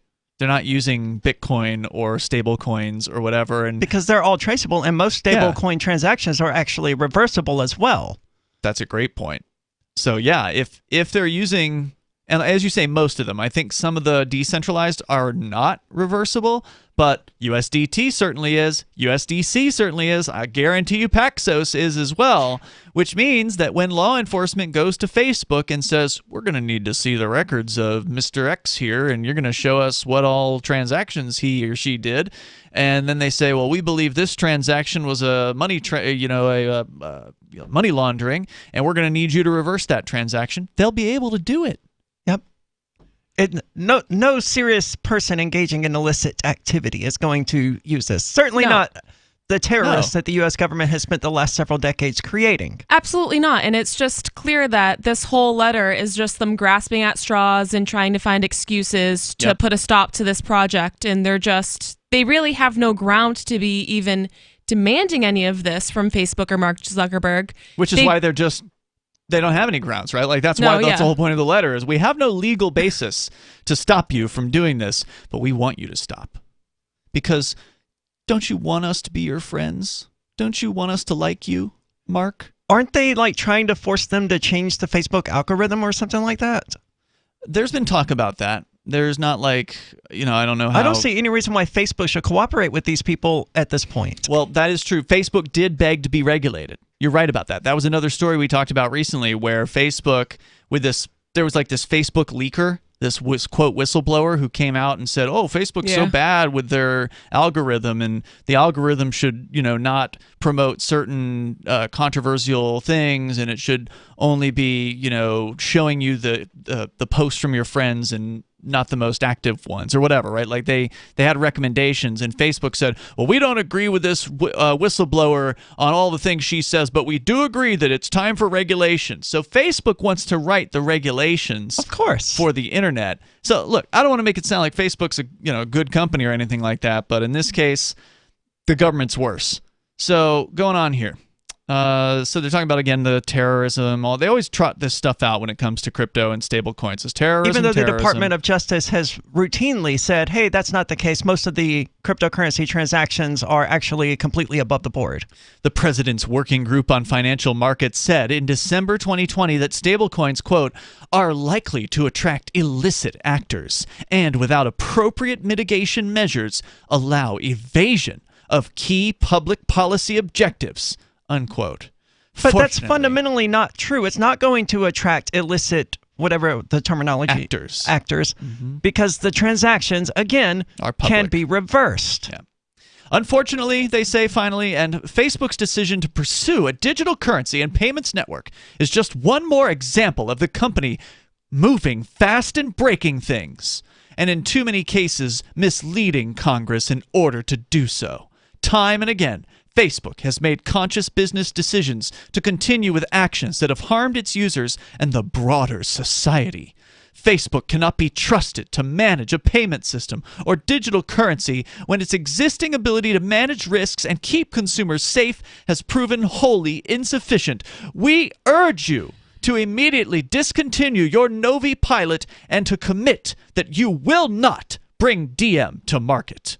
Signed by 5 different senators. I mean, all of those allegations they throw at Facebook are equally applicable to the government. I actually trust Facebook more to keep whoever financially safe that wants to use this than I would trust the government or banks. But you see, Nikki, they're not a bank. So therefore, they can't be trusted like a bank. The banks have gone through so much regulation. I have never seen any reason in my entire life to trust banks. The banks are regulated. Don't you see there's the Bank Secrecy Act? They're regulated by a government that I've also never seen any reason to trust. There's the Patriot Act. These things are helping keep people safe and stop terrorism. If it weren't for the Bitcoin Bank is doing more to Secrecy stop Act. terrorism than anything the U.S. government has done. Yeah, absolutely. Bitcoin, not bombs. Yeah. Anyway, there you go. I just thought that was an interesting letter from these senators. Just these people are so full of themselves. They really do believe that what they say goes, even though there's no laws that Facebook is breaking here. No, and they're not going to get any law passed to prevent Facebook from doing this because before they get it done. Yeah, that's for sure. So they're literally begging. This isn't an order. This is begging. They're begging Mark Zuckerberg to not bring this product to market. Bring it forward anyway, dude. I hope he does. I really hope he does. Because they think it could destroy the U.S. financial system. And you know what? I wish him the best. I don't think it's likely, but I will say that I could see its possibility. 603-283-6160. Let's talk about some corporations shockingly going against the government. Southwest Airlines and In-N-Out Burger. We got the details coming up. If you want to bring more liberty into your community, there's something you should see. Intercoin, the movement you might want to join. If you like Bitcoin, break through. It's true. It's truly something new. If you'd like to see real prosperity, start your own currency, boost the economy. Intercoin, the movement you might want to join. If you like Bitcoin, its impact's hard to overstate. Results you can appreciate. If you're tired of relying on the state, want to make your own community great. Homelessness and hunger to eliminate. Let the wealth accumulate. Don't wait for the growth rate to accelerate. Go to intercoin.org and get the coins for yourself. From Feature Story News in San Francisco, I'm Ira Spitzer. The U.S. Food and Drug Administration has approved booster shots of the Moderna and Johnson & Johnson COVID-19 vaccines. The FDA also says Americans will be allowed to use boosters from a different vaccine manufacturer than their original shots. Currently, the Pfizer-BioNTech vaccine is the only shot authorized for boosters, which are intended to enhance protection at least 6 months after the initial vaccination. It's available to people over 65, those with underlying health conditions, and those with a higher risk of infection in the workplace. Earlier, the White House outlined a plan to get kids between the ages of 5 and 11 vaccinated.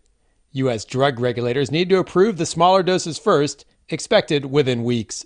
FSN's Caroline Malone reports. 5 to 11-year-olds are likely to be able to get vaccinated against the coronavirus soon. The Biden administration said it has enough Pfizer vaccines to give it to 28 million children in that age group in the United States.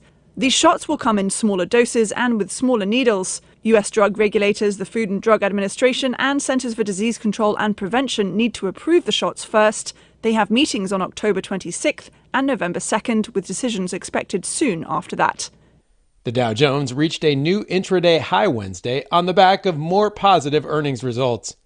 FSN's Rachel Silverman reports. Wall Street's winning streak continued with the S&P 500 in positive territory for the 6th straight day. The S&P closed up 0.3% and now stands at just 0.2% from its all-time record. The Dow closed up 0.4% after briefly reaching an all-time high during the trading session. The tech-heavy Nasdaq was down slightly at 0.05%. The telecom giant Verizon led the way for the Dow, rising 2.5% after its third quarter earnings beat estimates and raised its forecast due to growing 5G adoption.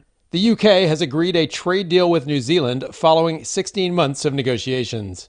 Prime Minister Boris Johnson says it will benefit businesses and consumers across the country.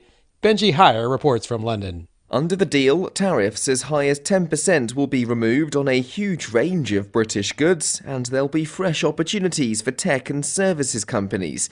It should make it easier for UK professionals to live and work in New Zealand too.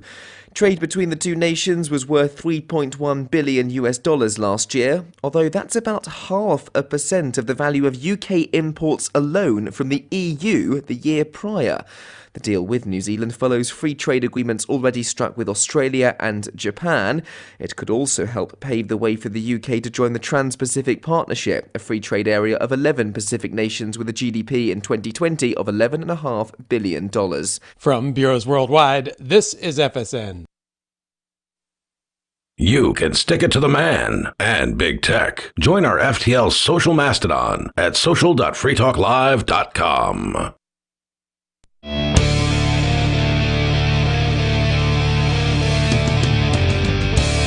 This is Free Talk Live, and you can bring up anything you want here. We got a little bit of good news coming up with walkouts happening at hospitals. Aria is going to share that story with us. Plus, the walkouts at Southwest Airlines appear to have been successful.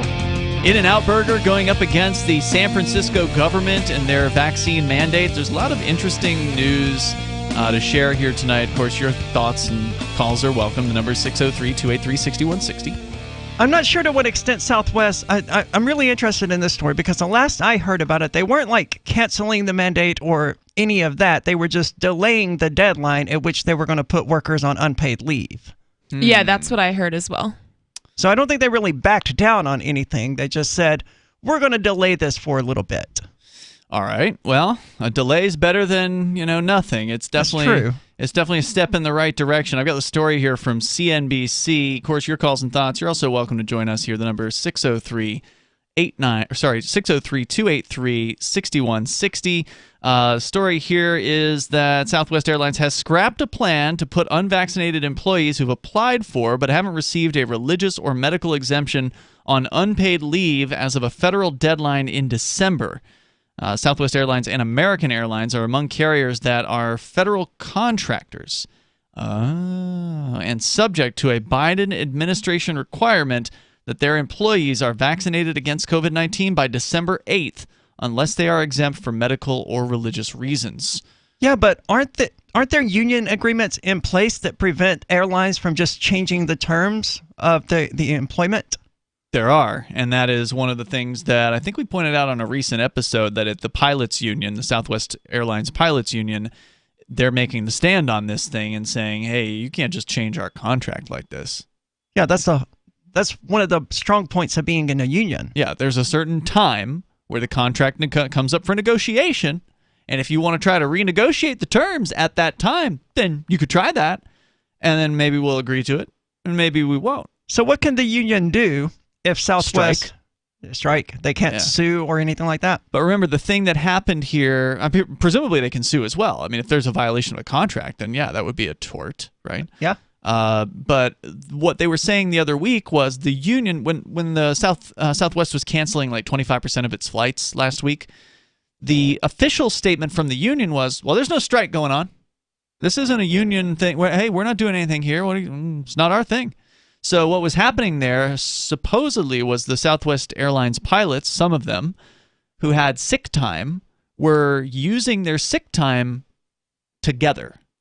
So I would use my sick time as well if I thought my employer was about to fire me. Yeah, it's the smart thing to do.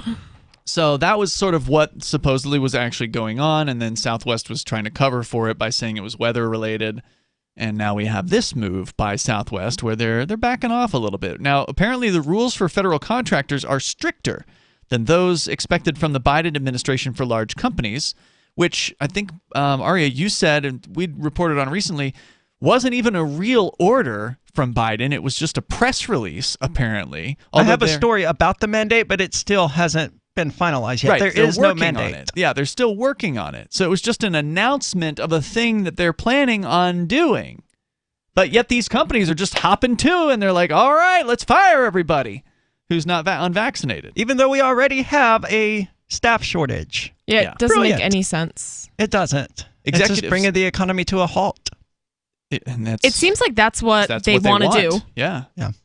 I think I asked yesterday if they were trying to bring the economy down, what would they be doing differently? Yeah. Great question. If you want to answer it, 603-283-6160. Executives at both American and Southwest have in recent days tried to reassure employees about job security under the mandate, urging them to apply for exemptions if they can't get vaccinated for a medical reason or for a sincerely held religious belief.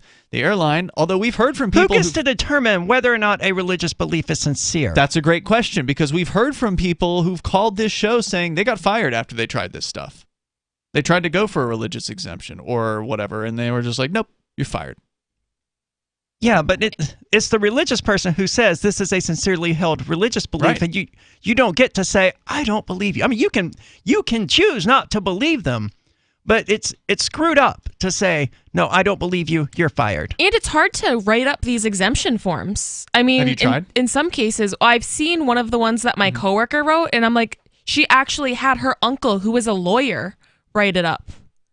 Wow. So it's like really complex is what you're saying? Yeah. Wow. It's either that or you risk them not accepting it. I mean, it has to You go. still risk them not accepting it. Exactly. Even with an attorney. Do you know if she's been approved or rejected? Or Not whatever? yet, but I guess we'll find out. Yeah, let us know. I have medical and religious exemptions. You do? Mm-hmm. And they accepted it? I'm not getting the vaccine. And they haven't fired you? There's no one who can make me do it. They're not going to fire me. Yeah. So that's just one of the benefits of being in one of these places with no staff. Yeah, I heard I think you said off the air or whatever, or maybe it was on the air, that your boss will just basically ignore it and pretend like you are. Yeah.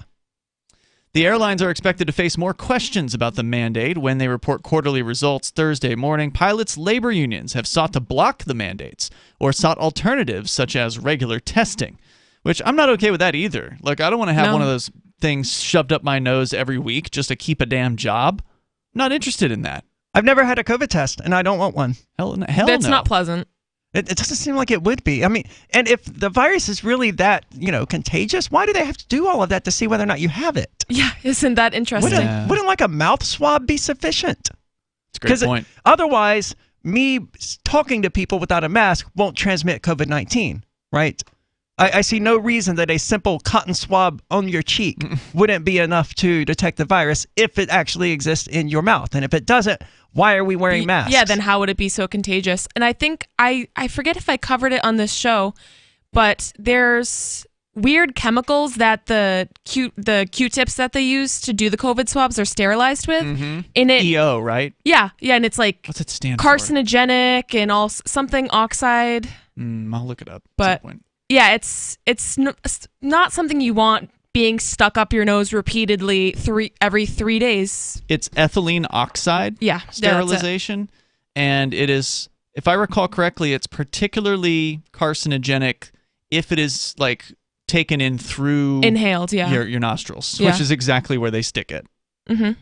Brilliant. So if you just wipe it on your skin, this is why I don't trust you're fine. the medical industry, because they do stuff like that. And then I looked more into it, and I don't know if it was like the CDC or one of those organizations. They were like, yeah, it says all this stuff, but don't worry about it. It's fine. It's totally safe. Fine. It might give you cancer, but like totally don't worry about it. No. The official line is, no, it won't give you cancer because the fact checkers have looked into this, and they say that the companies that are sterilizing with EO, they make sure it's all gone by the time it goes up your nose. I mean, it is the one place that you can actually get the carcinogenic effect from, but, you should trust these medical manufacturers. And another thing that was a little suspicious, so a nasopharyngeal swab isn't an uncommon thing to use to test for certain diseases, except for some reason, we were getting shipped in special COVID ones. So they're allegedly the same exact ones, but we were supposed to use these special COVID nasopharyngeal swabs instead of just the regular ones. I have no clue. They go into a machine, I presume, right? To test? Yeah, but the packaging appeared to be the same, but this is when I worked at the nursing home. They sent in us a whole new package of them, and that was what we were supposed to use instead of the regular ones. That seems really fishy. It was weird. Everything very about weird. the last 18 months has seemed kind of fishy. Yeah. To be fair. And it's like the stuff nobody questions it. Everyone's like, nope, we just got to use the COVID swabs instead of the regular ones. Like, are you going to ask why though? Probably I not. seemed to be the only person that was like, this doesn't seem right. Everyone else was like, well, that's what whatever. they said. We'll do it. The boss said we got to do this. It would be interesting if someone just used the regular ones anyway to compare their COVID positive rates to someone who used the special COVID ones. But of course, that's not going to happen.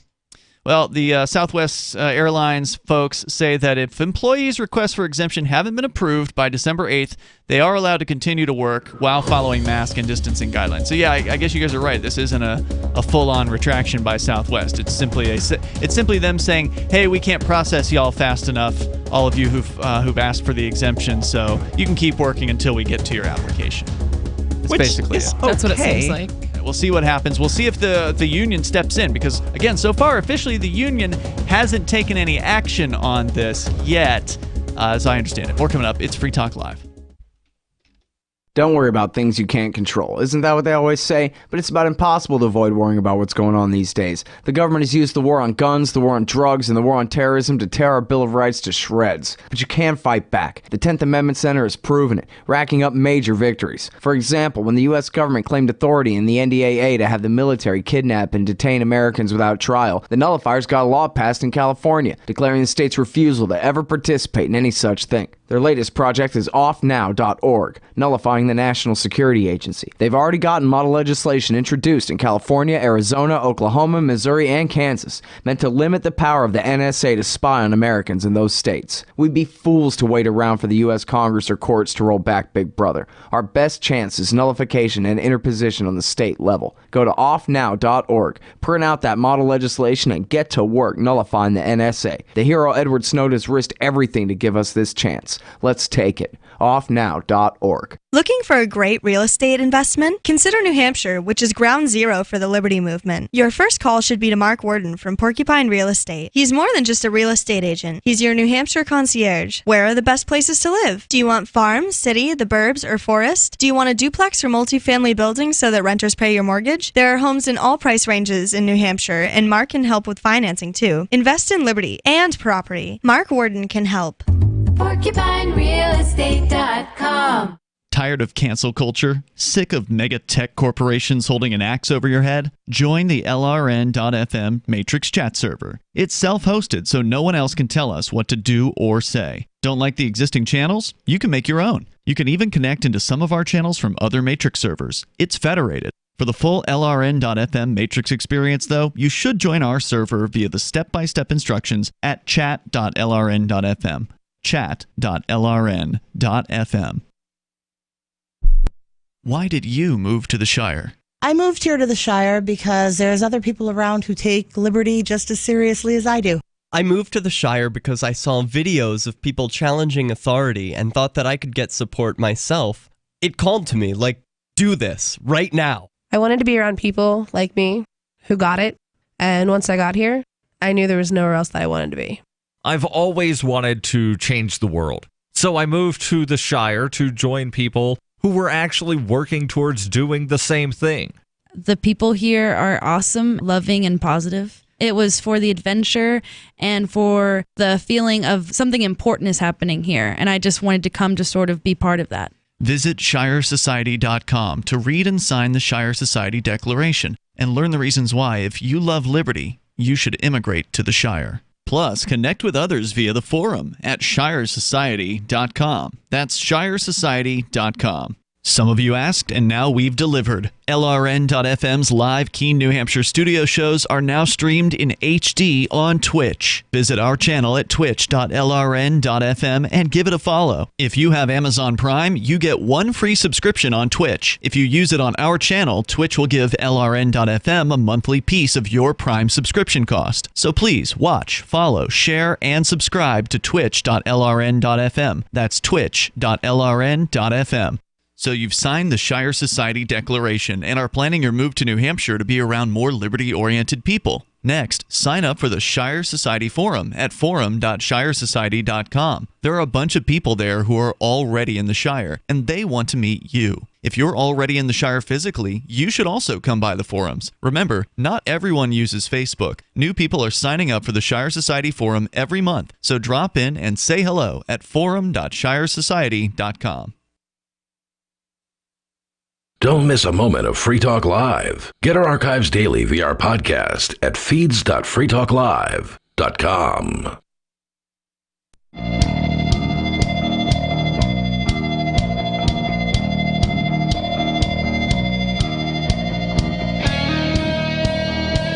It's Free Talk Live. Open phones if you want to join us here. You can talk about some of the good news from some of these companies. And the In-N-Out Burger story is way better than the Southwest thing. It is significantly better, yes. We'll talk about that. Plus, walkouts are happening at hospitals. Aria, you've got that story coming up here. With you in the studio tonight, it's Ian, Nikki, and Aria. And don't forget, you can join us online. Just head over to freetalklive.com. We've got a lot of features on our website, including the ability to watch the show on our Odyssey channel. You can go to video.freetalklive.com. That'll take you right to our channel, and that is where you can see the brutal challenge from last night that we did as a exclusive internet-only show. It was Freer Talk Live, as we like to call it, which we haven't done in months. And so it was a special occasion where Aria, you, and Conan, our usual Tuesday night co-hosts, decided to torture yourselves by eating Carolina Reaper peppers. Yes, it was. I'm still feeling the effects today. I am not 100%. It probably also has to do with the fact that I haven't eaten today, but it's hard to eat when you ate a Carolina Reaper like 24 hours ago. It ripped you up. And Conan got, I use the term brutal to describe what happened to Conan because it was pretty hard watching that. It was, but it's also funny. It's also funny. Yeah, it's like you feel it's like funny, but you like feel really bad laughing because he did it to himself. I feel bad because I knew it was coming from me, but I did still feel bad for laughing. Yeah. Check it out over at video.freetalklive.com, and we've got a bunch of archives of all of our shows that go back for I don't know how many years there, but it's all free. So video.freetalklive.com, and you can watch us streaming live on Odyssey as well. So if you're listening, you're available between 7 and 10 o'clock at night Eastern Time, you can just tune us in over at video.freetalklive.com on Odyssey, which is, by the way, backed by the Library Protocol, LBRY. .com is their website, and it's an amazing protocol that is uncensorable. If you want to not be stopped as far as the video content and other content, you can put up MP3s on there too. It's just sort of content agnostic. Actually, it's just a media sharing protocol that is decentralized, blockchain based, and uncensorable. So check that out. It's called Library, LBRY.com, and again, you can subscribe to our Odyssey channel, which is essentially on the Library protocol, over at video.freetalklive.com. So here's the good news from In-N-Out Burger in San Francisco. San Francisco, as you guys probably have heard, is one of the most vaccinated, mandated cities on the planet. I didn't know that, but I'm not surprised to hear it. You can't even go in a restaurant. It's like New York City. You cannot go into a restaurant if you don't provide proof of vaccination. And ID. And ID. Yeah. Wow. Every single time. Every single time, yeah. Yeah, that's right. That's stupid. I'm surprised if it doesn't go further. I don't know the specifics, but I knew it was restaurants, but it's probably like also the gym, the doctor's office, the grocery store probably. I don't know if they're requiring it at grocery stores, but San Francisco is, I believe, one of the most restrictive as far as places that must accept these things. So it's there's a handful of cities out there. New York City, Los Angeles, San Francisco are the first three, basically, to go down this road. And San Francisco, during the initial lockdowns, was one of the most locked down, if not the most locked down city in all of the United States. They basically have never given up. Like, the lockdown essentially hasn't ended in San Francisco to some extent. I mean, now you can go out, quote unquote, as long as you've got your vaccine and show your papers. So it's crazy in San Francisco, but In-N-Out Burger is making a stand. According to thehighwire.com, their chief legal and business officer, Arnie Wensinger, is set to release a statement after the San Francisco Department of Health closed one of the top California burger restaurant's locations. Quote, "Today, the San Francisco Department of Health closed our restaurant," he wrote. According to his statement, employees were allegedly, quote, "not preventing the entry of customers who are not carrying proper vaccination documentation," unquote. Beyond the famous California institution's location, properly and clearly posting signage. You don't pay your average fast food worker enough to be a law enforcement agent. And that's the point he is about to make here in this statement. So they posted signage to communicate local vaccination requirements. The SFDH, which is the San Francisco Department of Health, has attempted to require In-N-Out Burger employees to act as health police and enforcement personnel for the city. The chief legal officer for In-N-Out explains, quote, after closing our restaurant, local regulators informed us that our restaurant associates must actively intervene by demanding proof of vaccination and photo identification from every customer, barring entry for any customers without proper documentation. Like security guards. That's right. And not only do these people not get paid enough to act as security guards, but now In-N-Out Burger has to hire extra staff, which I'm sure they're short-staffed like every single other place in the U.S. right now. So they probably don't even have enough employees to enforce this. Right. Remember last year when some people were getting into fights at like the Walmart front doors? Yeah, the last thing any company wants is their employees intervening in something. And then, having some angry customer push them out of the way or attack them or something like that. Like you said, you're not a trained security guard. You're a burger flipper. Yeah. You're running a cash register. You're mixing, Slurpees or whatever, right? Like this isn't a high skill profession. You didn't get the job because you know how to check IDs and verify whether or not the ID is legit, or you know what to look at vaccination paperwork, or you want to in the first place. It's ridiculous. Confronting people is dangerous. Yeah, it is. I mean, that's why... especially hungry people. I know, right? Walmart employees are told stuff like, look, if you see someone stealing, don't stop them. Just, I don't know what they're told to do instead, but they're told specifically not to intervene. You can call the loss control department usually. There's a particular department at a grocery or at a department store like that deals with that, and then they'll call the cops. And that's because, intervening in that sort of thing is dangerous. Yeah. But some 16-year-old kid from San Francisco that works at In-N-Out Burger needs to demand vaccination papers from people. Right. And, when you get into the convenience store business, so we've got some friends that work in the convenience store business. There's the Mighty Moose Mart, which is near where you live, Arya. They got into the business knowing they were going to have to ask for ID if they wanted to sell tobacco and alcohol. Which, of course, if you're running a convenience store, you better, because that's why a lot of people are coming in there. But that means that you're going to be dealing with sting operations. You're going to be dealing with government agents who are trying to send underage people in there. They recruit at the high schools here. They actually go into the high schools. That's disgusting. Yeah, it is absolutely sick. And they try to get these high schoolers to work with the cops to go in and try to make buys at places like this. What did the students get out of it? They get paid. Okay. Yeah. I expect it's not that much, but they get paid. Yeah, but for a high schooler, like $50 is a lot of money. That's probably what they get. So, when you get into that business, all right, you got to take a class. You got to go and learn about what to look for on the ID. And, you got to have the little chart next to you that says what day is the person 21. If there's a lot of things that people do, to prepare for that. If you're just running a fast food restaurant with no alcohol, which most of them don't have alcohol, this wasn't part of your business plan, was to have a whole staff of people trained on how to ID people. And how to, do this vaccination stuff. So you should never have to present your identification in order to get a cheeseburger. Yeah. I'm just going to take that position. It's really sad that needed to be said. Yeah, that's actually what's happening here. And to this guy's credit, the In-N-Out guy, he says, we refuse to become the vaccination police for any government. It is unreasonable, invasive, and unsafe to force our restaurant associates to segregate customers, he said. I mean, you want to talk about nailing it in one sentence right there? Kudos to this guy. If there was an In-N-Out Burger, I would be going and shopping there because of this. But unfortunately, I'm pretty sure it's a West Coast only thing, right? I think so, I've never heard of it. Yeah. In late August, San Francisco became one of the first major U.S. cities to require full proof of full COVID-19 vaccination to enter indoor restaurants. What does that mean bars, in San Francisco? Is that 2 shots or 3 shots? Yeah, I don't know. It's probably 2. If it's not 3 yet, it will be. Yeah, eventually it will be. I don't think that's actually been rolled out yet. It'll be whenever the federal government says booster shots are now a thing, that's when it'll become a requirement. Okay, so when Pfizer, Moderna, Johnson & Johnson tell the government, hey, look, we're not making much money anymore. They're telling them that.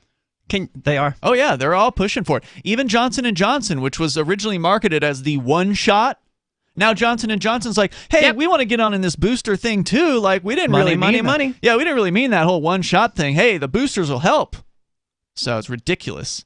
I mean, and it's ridiculous how people aren't seeing this. Like, I have people I work with who are like, They were talking about cancer treatments and COVID treatments, and this guy said, well, you can't make money off of COVID, but you can make money off of cancer treatments. What the hell are you talking about? Yeah. Pfizer, Moderna, They're and Johnson rolling & in Johnson, dough. they're making record profits. Yeah. Billions upon billions, hundreds of billions probably at this point. So here you go, Nikki. You were wondering where you're prohibited to go if you're not vaccinated in San Francisco. Restaurants, bars, gyms, theaters, and other entertainment venues. So basically anything you want to go out and do. So just don't live in San Francisco or New York City, Terrible honestly. plan. Yeah, there's more coming up here. You can join us. Hour number 3 is on the way. We'll talk about some of the walkouts, the hospitals. That's coming up.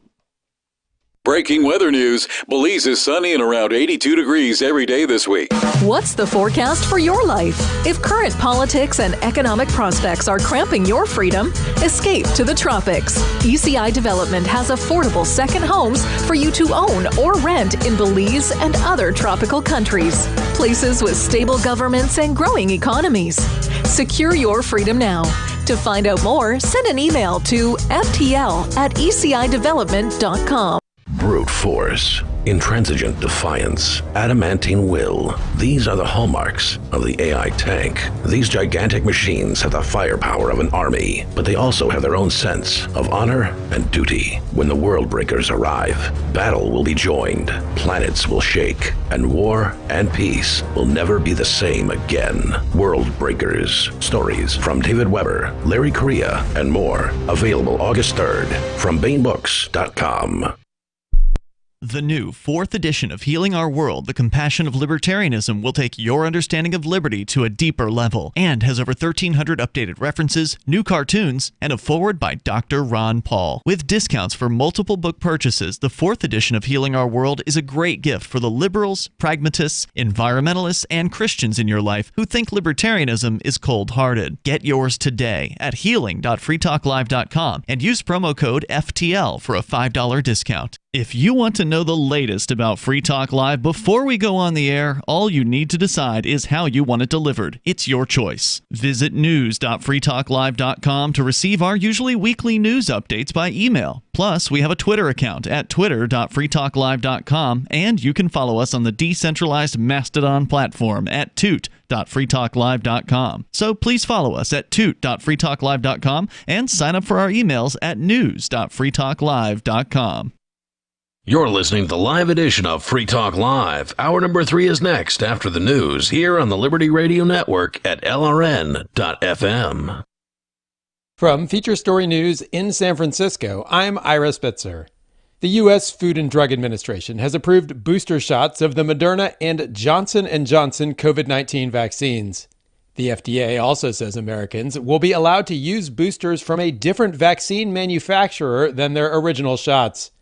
Currently, the Pfizer-BioNTech vaccine is the only shot authorized for boosters, which are intended to enhance protection at least 6 months after the initial vaccination.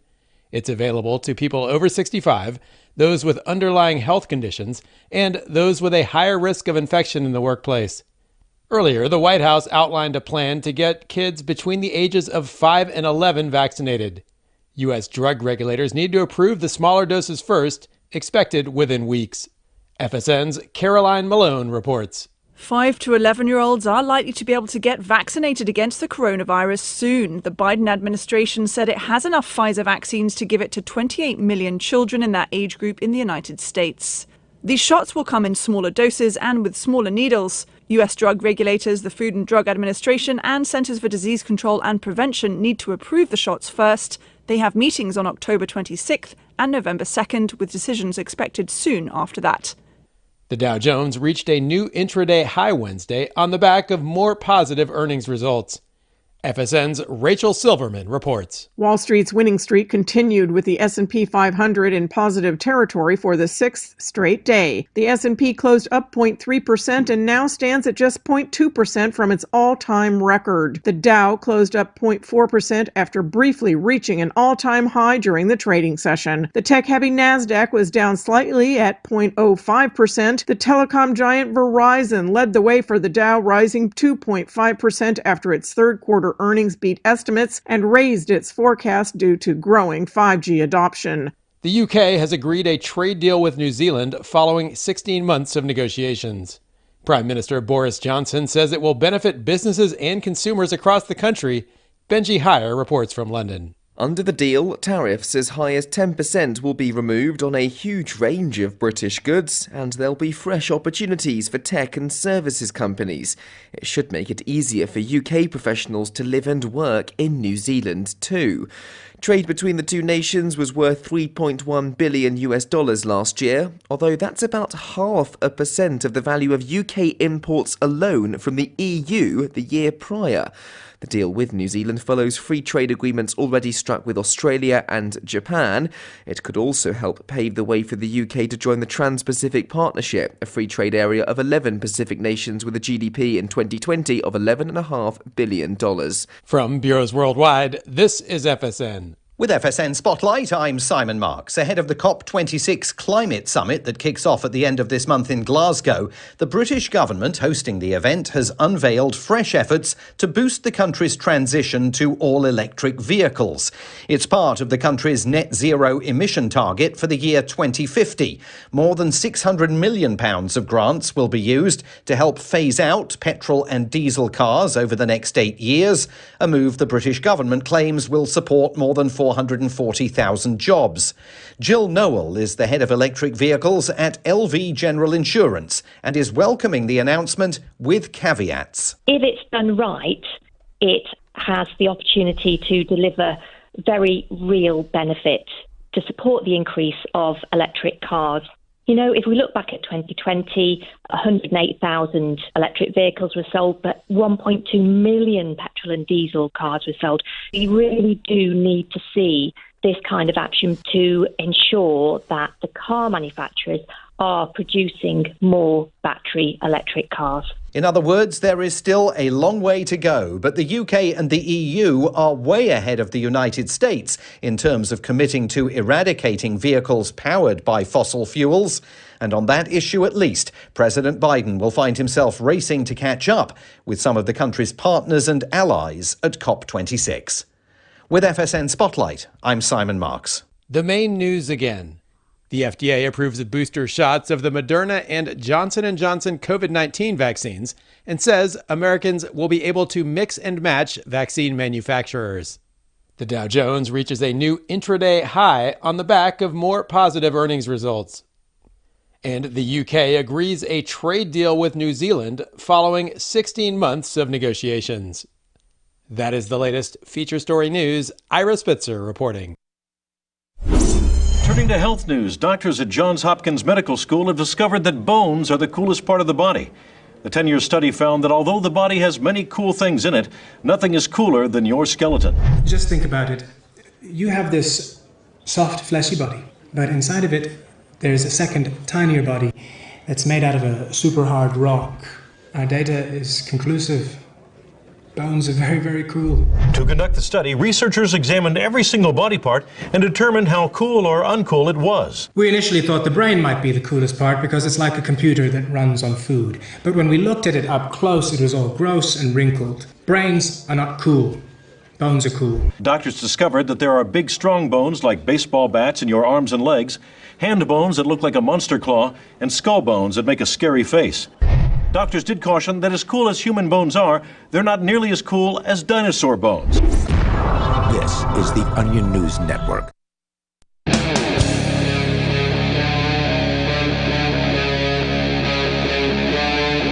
Free Talk Live.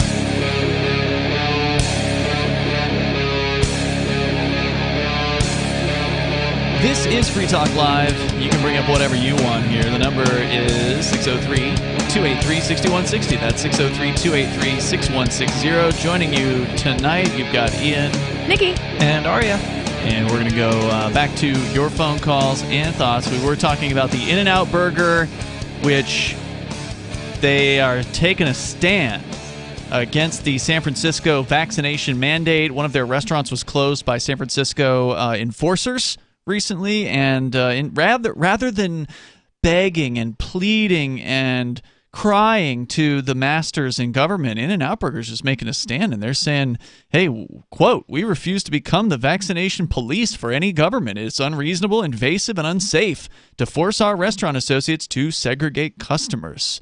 And finally, he And there used to be a thing called HIPAA, I think was what it was called. It's still there. They're just ignoring it? Yeah, I guess. The clear governmental overreach is intrusive, improper, and offensive. And I want to get back to the story, but let's go to Dale. He's been waiting patiently on the line in Georgia. Dale, what's on your mind tonight? Go ahead. Hey, y'all. I'm really curious about Bitcoin. Yes, sir. I've done some research, and everything I've read, like on the Google or whatever, is I come away just like it's Moon Man talk. And I just got to, hey, I'm not a critic. I'm just interested. Like when you're mining for Bitcoin, all right, am I wrong in this analogy that it's kind of like playing Keno with the lottery where you're matching numbers, or is that completely wrong? It's not complete. It's more like trying to hack a really complicated safe. Okay. And you don't actually do anything. So, like, all of the mining is if you get a special piece of equipment, it's a special, like, computer that is targeted to do one task. At least that's with Bitcoin. There's different types of miners for different types of coins. If we're just talking about the main #1 coin, which is Bitcoin, you've got to get a very special kind of piece of hardware. It has to be set up. Very expensive. Yep, it has to be set up in a certain way, and then it just runs. And what it does is it's trying to what they call mine a block or find the block or something, and that involves solving a very complex cryptographic equation, and the odds are you're not going to do it, but every now and then crypto coin. The general term is crypto coin, it's not Bitcoin. The cryptocurrency, cryptocurrency is the general. Yeah. Thank you. Yeah. Okay, I'm getting it. And so, go ahead. How is value applied to it is it just people acknowledge, accept, and honor the value, like you do gold or money or anything, cash? It's primarily just demand of people wanting Bitcoin that gives it value. It's the trading that goes on constantly. So the same rate, it's the same way that gold and silver gets its price. Is there are markets where people are constantly trading dollars for gold and gold for dollars and silver for gold and silver for dollars or silver for yen and yen for silver, and right. So there's these marketplaces all around the planet where people trade government monies, usually, for these other things. And so the same thing's happening with Bitcoin, where right now, as we speak, there are thousands of online exchanges that are in business. And I'll get you the exact number here, at least according to CoinMarketCap. Oh, CoinMarketCap says there's only 411 exchanges. I think they're leaving some of them out. But anyway, there's hundreds of exchanges that are in business out there. Can I just get like a couple of $100 of Bitcoin, because I'm poor.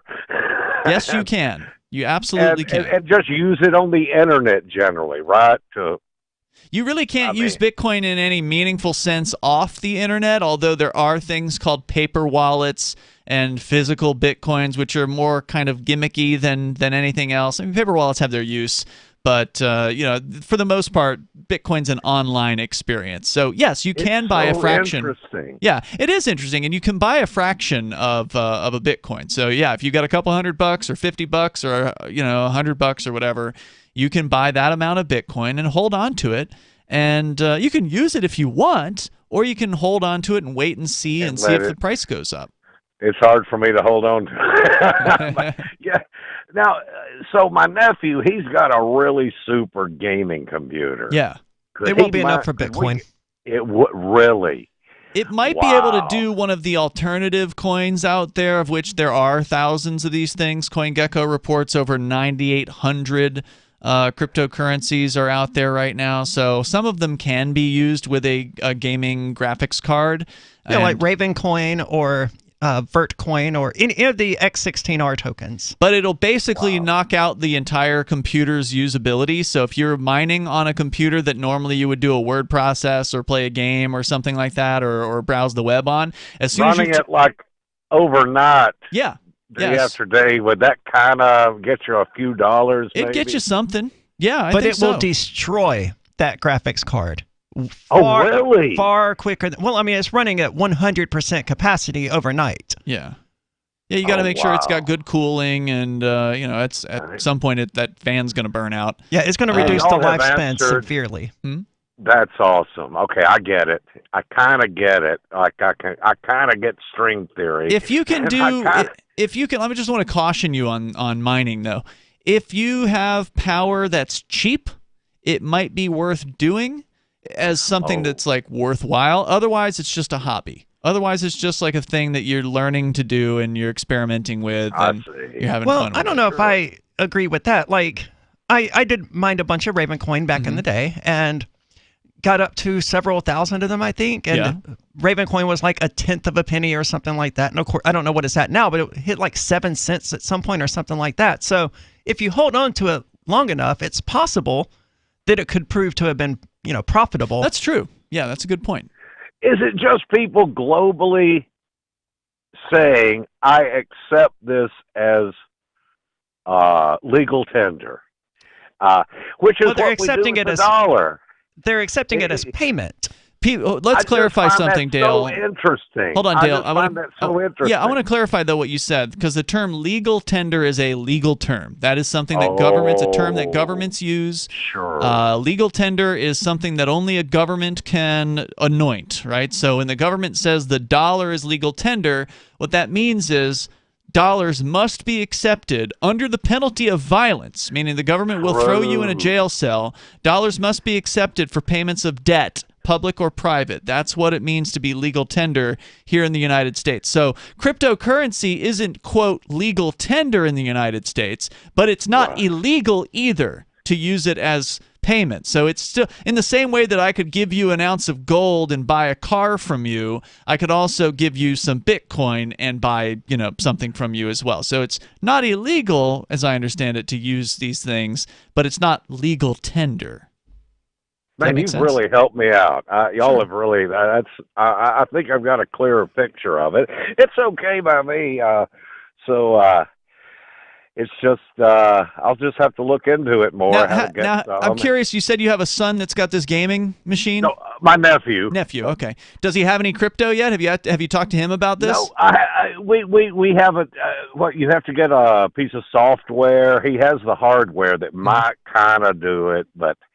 Well, I'm willing to bet if he's got a gaming PC, he's pretty tech savvy, presumably. Probably. And he probably knows a fair bit about cryptocurrency. And I'm willing to bet he's probably got some. He may already have this stuff, which is kind of one of the cool things because, you don't have to wait till you're 18 years old to get into cryptocurrency. There's not some banker. He's all grown up. He's in your Georgia National Guard. Oh. And I don't get to see him that much. Yeah, he's a smart cookie. Okay. And go talk to him and see if he can help you out with this, because or there's also sometimes like local groups as well, like local cryptocurrency meetups and things like that. So see if you can find one of those in your area. That's always a good way to get some questions answered. And of course, we're always happy to help here. It's always good to get newbie questions. Thank you, Dale, for the call tonight. These are important questions. A lot of people have these questions, and we're happy to talk about it. So thanks for the call tonight. The biggest misconception is that people think they have to buy an entire Bitcoin. Yep. He brought that one up. Yep. So 603-283-6160. You can join us here, whether you want to talk about cryptocurrency, In-N-Out Burger. By the way, San Francisco Chronicle, within the last few hours, published a hit piece against In-N-Out Burger as a company. There's more coming up here in moments. This is Free Talk Live. Are you tired of governments murdering people around the world? Stop using their money. There is an alternative. Bitcoin is a stateless, free market, non-political currency. Bitcoin cannot be inflated or controlled by any government. By using their money, you are helping the state. Stop doing it. You have an incredible alternative available now. Learn it, use it, spread it. Get started with Bitcoin at Bitcoin.com. That's Bitcoin.com. Do you feel like your nation, state, or community no longer holds your values? Have you dreamt of a place where people agree that liberty is important and are free to pursue their projects so long as they respect the property of others? There are many people just like you that are discovering freeprivatecities.com. Their social media links are at the upper right of the page at freeprivatecities.com. All skill levels will be needed when the first of the Free Private Cities opens. It's sooner than you think. Stop arguing and build. freeprivatecities.com. Breaking weather news. Belize is sunny and around 82 degrees every day this week. What's the forecast for your life? If current politics and economic prospects are cramping your freedom, escape to the tropics. UCI Development has affordable second homes for you to own or rent in Belize and other tropical countries. Places with stable governments and growing economies. Secure your freedom now. To find out more, send an email to ftl@ecidevelopment.com. When Monster Hunter International discovers one of Isaac Newton's wardstones being auctioned off, they decide to steal it and use it to destroy the Chaos God once and for all. But a mysterious thief upends their plan, and it soon becomes a race against time as something much older and infinitely more evil awakens in the jungles of South America. Monster Hunter Bloodlines by New York Times bestselling author Larry Correia and Baen Books. Visit monsterhunternation.com for more. So the protection of life, liberty, and property is what the Free State Project is all about. But it's an effort to move 20,000 people who understand. It's about demonstrating to the entire country that, yeah, we can have a free market, a truly free market. Making it just a freer, great place to live. It's the world's largest voluntarist libertarian community, and it's only getting bigger. That's amazing, to be able to move to a place where other people passionately believe in being free and independent. What the Free State Project is managing to do, though, is to put their money where their mouth is. Physically getting up across the country and saying, let's go someplace and let's demonstrate the power of these ideas. There's a lot of kind of philosophy that surrounds liberty. There's a lot of thinking about it and talking about it. But here in New Hampshire, people are doing it. 101 Reasons Liberty Lives in New Hampshire, a documentary by Free State Project Early Movers. Watch it free at 101reasonsfilm.com. 101reasonsfilm.com. The LRN.FM social media channels have been revamped. We've eliminated Facebook and focused on other platforms like Twitter and Mastodon, the decentralized alternative to Twitter. On our accounts, you'll find posts from multiple LRN.FM show hosts together in one place. Follow us on Twitter at twitter.lrn.fm, or better yet, move to the decentralized Mastodon social media platform at toot.lrn.fm, toot.lrn.fm. I think you'll like it. Are you tired of your taxes funding endless occupations around the world? Antiwar.com is run by people who understand that wars abroad become wars at home, wars on our freedoms. Antiwar.com is dedicated to bringing you the latest in news, views, interviews, and reviews from the top movers and shakers in the anti-occupation movement. Antiwar.com has it all, from thorough foreign policy analysis to interviews with whistleblowers who used to run the military-industrial complex. Anti-war, pro-free market. That's antiwar.com. We're still not sure why you'd want to watch, but our video feed is streaming nightly for free at cam.freetalklive.com.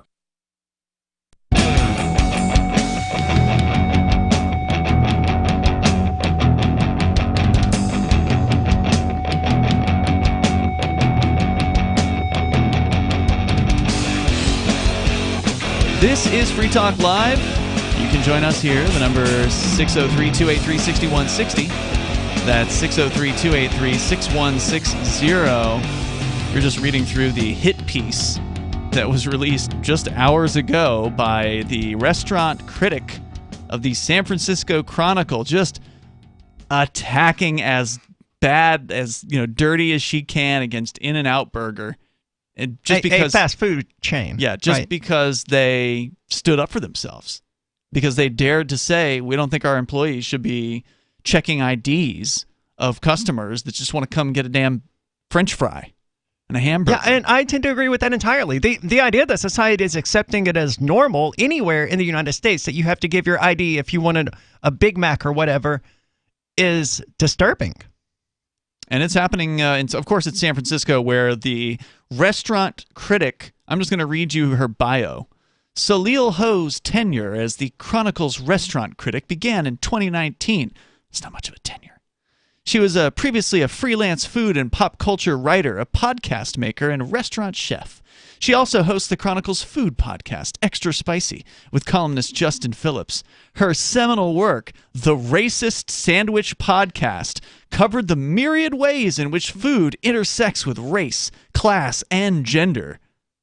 The Racist Sandwich Podcast. Yeah, that's who this person is. I have a hard time understanding how food can do any of that. The people making food, maybe. Yeah. But like, how is like, oh, here's a slice of cheesecake. Oh, you're being sexist. And the racist. history of cheesecake is that blah, blah, blah. Oh, yeah, it was used by cream Italians cheese. to oppress the North Africans, certainly. Right. Just give me the damn food. I'm hungry, okay?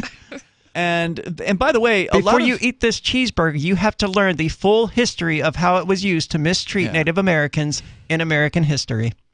A lot of the restaurants in places like San Francisco have closed indoors because they don't want to have to deal, like they want to stay open, but they don't want to have to, have their employees enforcing this stuff on customers. So they just figured the best way to do this is to lock the doors and to go drive-through only. Because why bother? You can't afford to hire anybody else. The place is at a skeleton crew to begin with, and so it keeps it simple. We've seen restaurants doing this around here. Yeah, just because they don't have enough crew. Yeah, it's not because they have to enforce anything. It's just because McDonald's here in Keene closes, from what I can tell, at least twice a week. Like, just doesn't open during the day at all. Yeah, wow.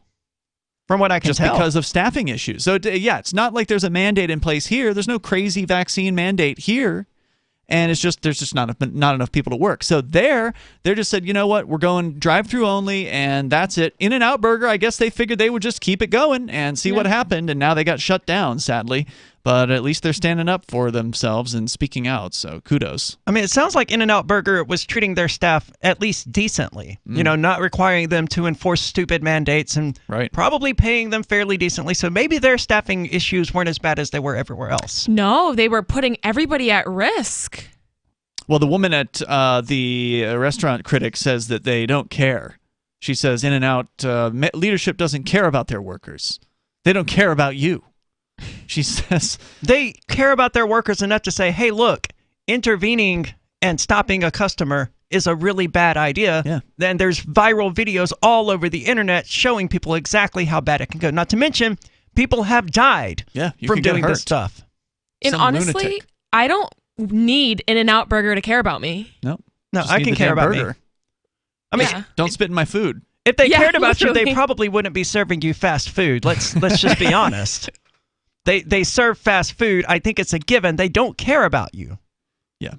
So I'll post this link when I post the In-N-Out story. I'll also post the hit piece by the San Francisco Chronicle. It's interesting that they chose to do this. They felt like they needed to go and strike out against this company. To take the time. This person took the time out of their day to write this. At a restaurant that is closed in the city that this newspaper is printed in.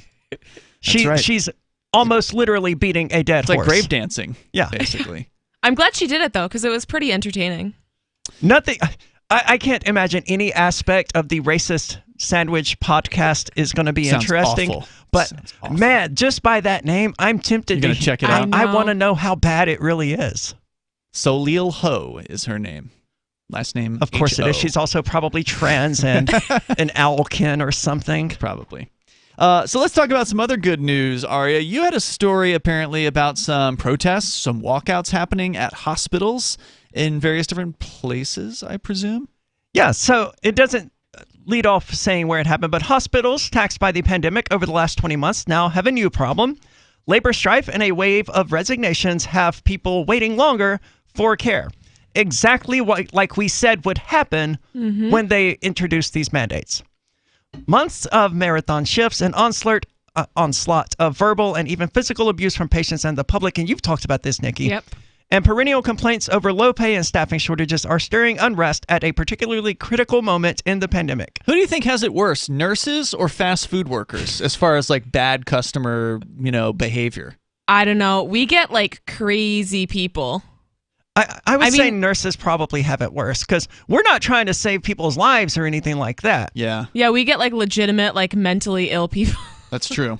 Is it worse now? So do now? fast food workers. Because the people that work in hospitality say customers are worse in the last 2 years since COVID because they're, for whatever reason, they're all uppity. So what's really happening is people are doing more drugs basically to cope with the fact that they were put in lockdown and that all this crazy stuff's happening in COVID clown world.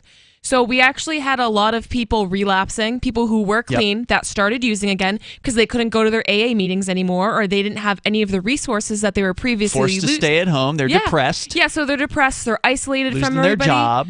So we're seeing a lot of alcoholics coming in, a lot of drug overdoses, and those people tend to be, especially like people withdrawing from alcohol, they tend to... They're angry, they're confused, they're agitated. So most of the time, they don't know what they're doing.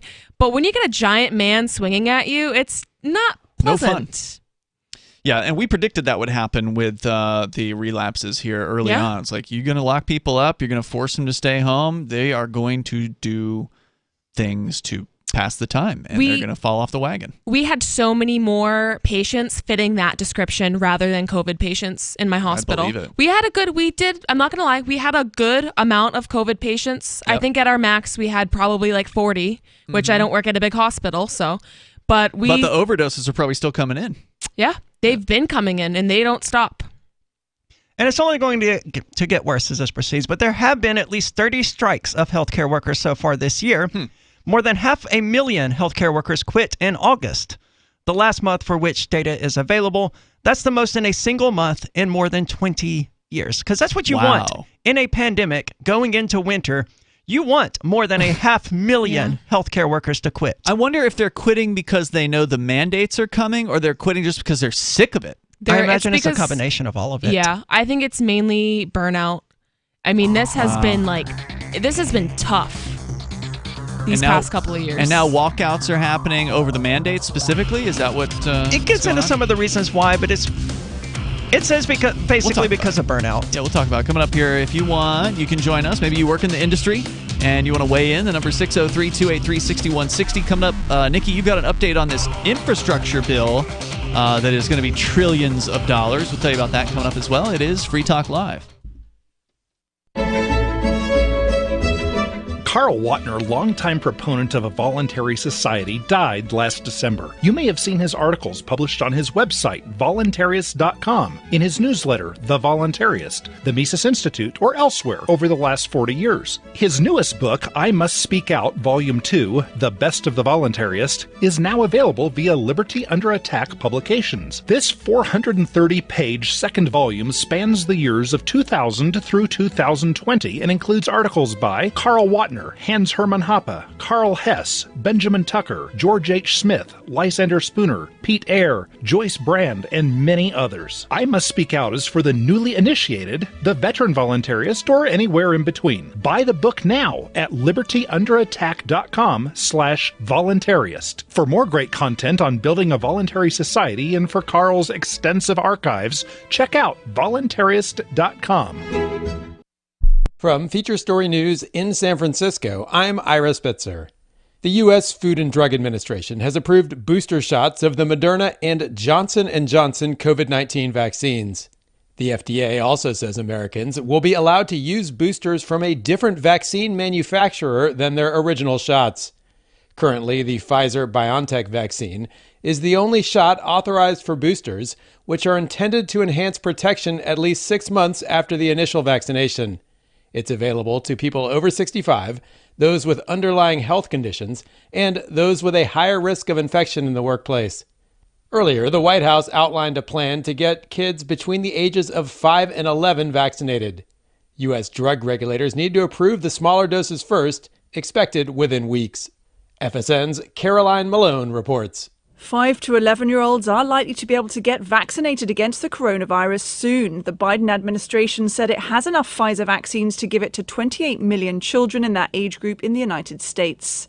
These shots will come in smaller doses and with smaller needles. U.S. drug regulators, the Food and Drug Administration, and Centers for Disease Control and Prevention need to approve the shots first. They have meetings on October 26th and November 2nd, with decisions expected soon after that. The Dow Jones reached a new intraday high Wednesday on the back of more positive earnings results. FSN's Rachel Silverman reports. Wall Street's winning streak continued with the S&P 500 in positive territory for the sixth straight day. The S&P closed up 0.3% and now stands at just 0.2% from its all-time record. The Dow closed up 0.4% after briefly reaching an all-time high during the trading session. The tech-heavy Nasdaq was down slightly at 0.05%. The telecom giant Verizon led the way for the Dow, rising 2.5% after its third quarter earnings beat estimates and raised its forecast due to growing 5G adoption. The UK has agreed a trade deal with New Zealand following 16 months of negotiations. Prime Minister Boris Johnson says it will benefit businesses and consumers across the country. Benji Heyer reports from London. Under the deal, tariffs as high as 10% will be removed on a huge range of British goods, and there'll be fresh opportunities for tech and services companies. It should make it easier for UK professionals to live and work in New Zealand too. Trade between the two nations was worth $3.1 billion last year, although that's about 0.5% of the value of UK imports alone from the EU the year prior. The deal with New Zealand follows free trade agreements already struck with Australia and Japan. It could also help pave the way for the UK to join the Trans-Pacific Partnership, a free trade area of 11 Pacific nations with a GDP in 2020 of $11.5 billion. From Bureaus Worldwide, this is FSN. Yep, we still do email. Drop your email address in the entry box at freetalklive.com, and you'll be kept in the loop with Free Talk Live.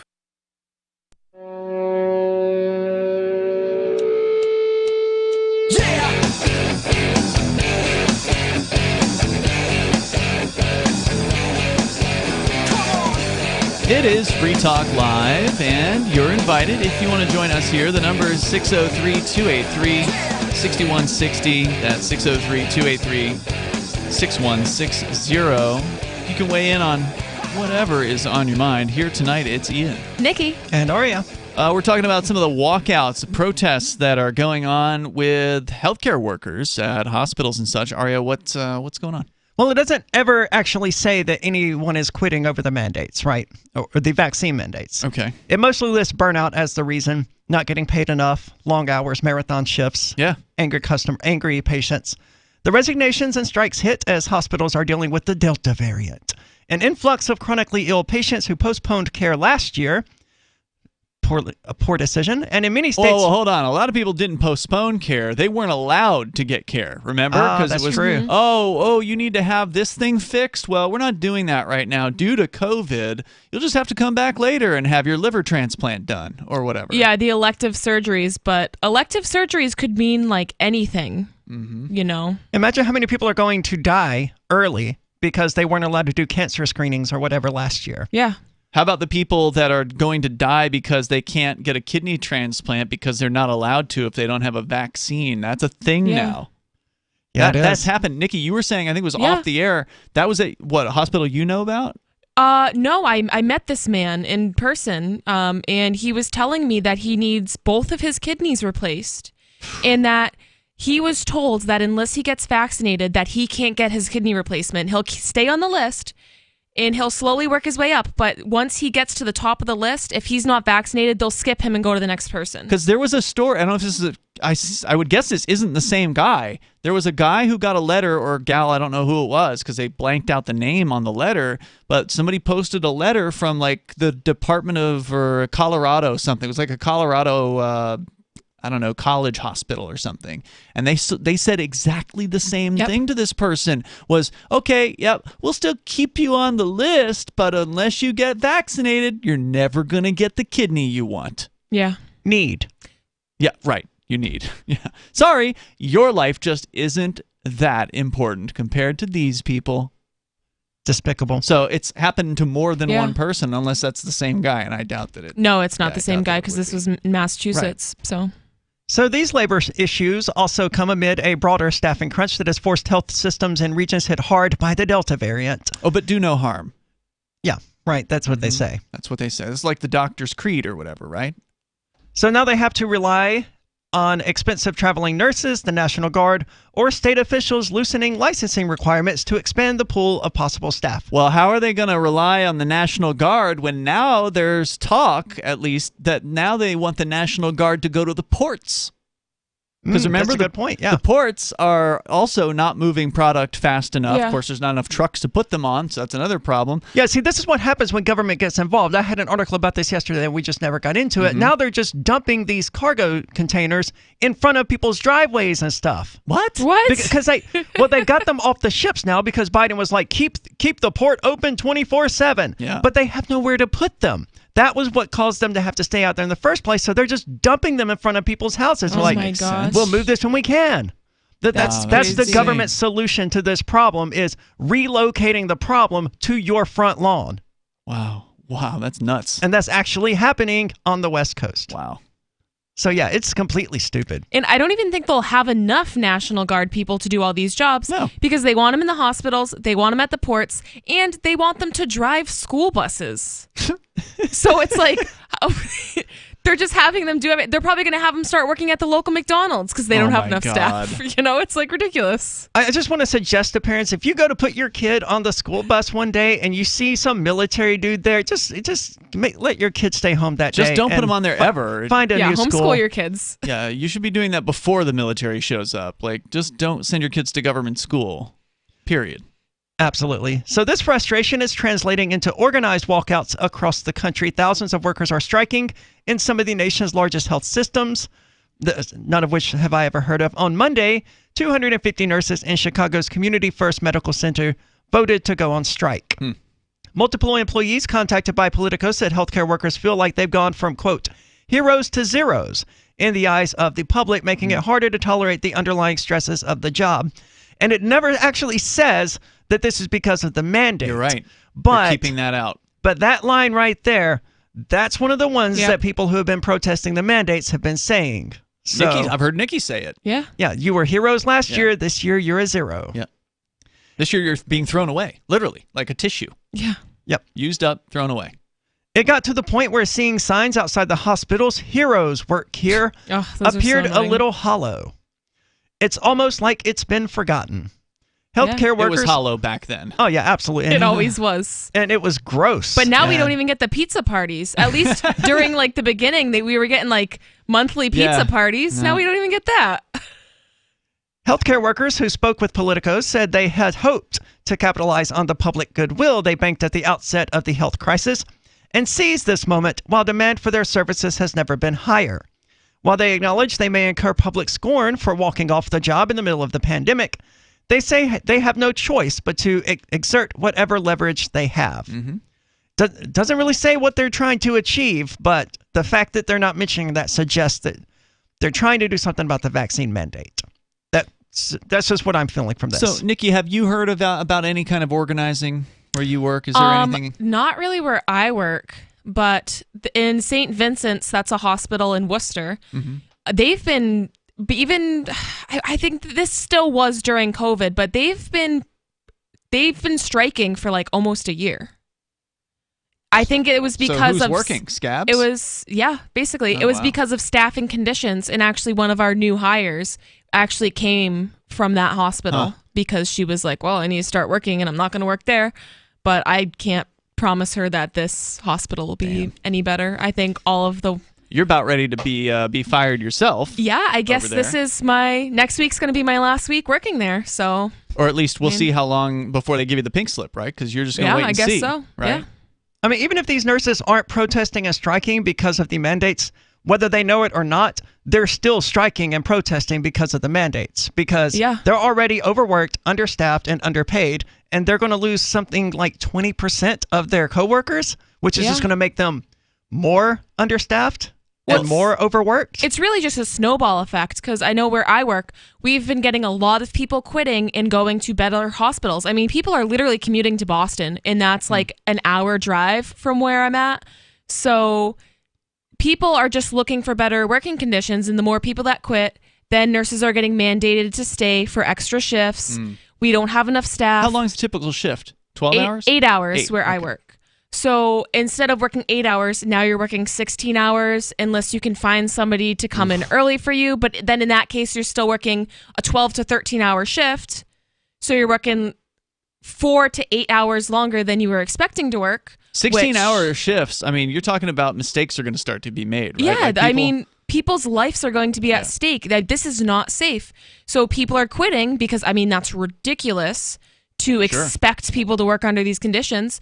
So it's like the more people that quit, the worse the conditions get. Then, it's a vicious cycle. So I honestly don't see how hospitals are going to stay open for much longer that are running like that.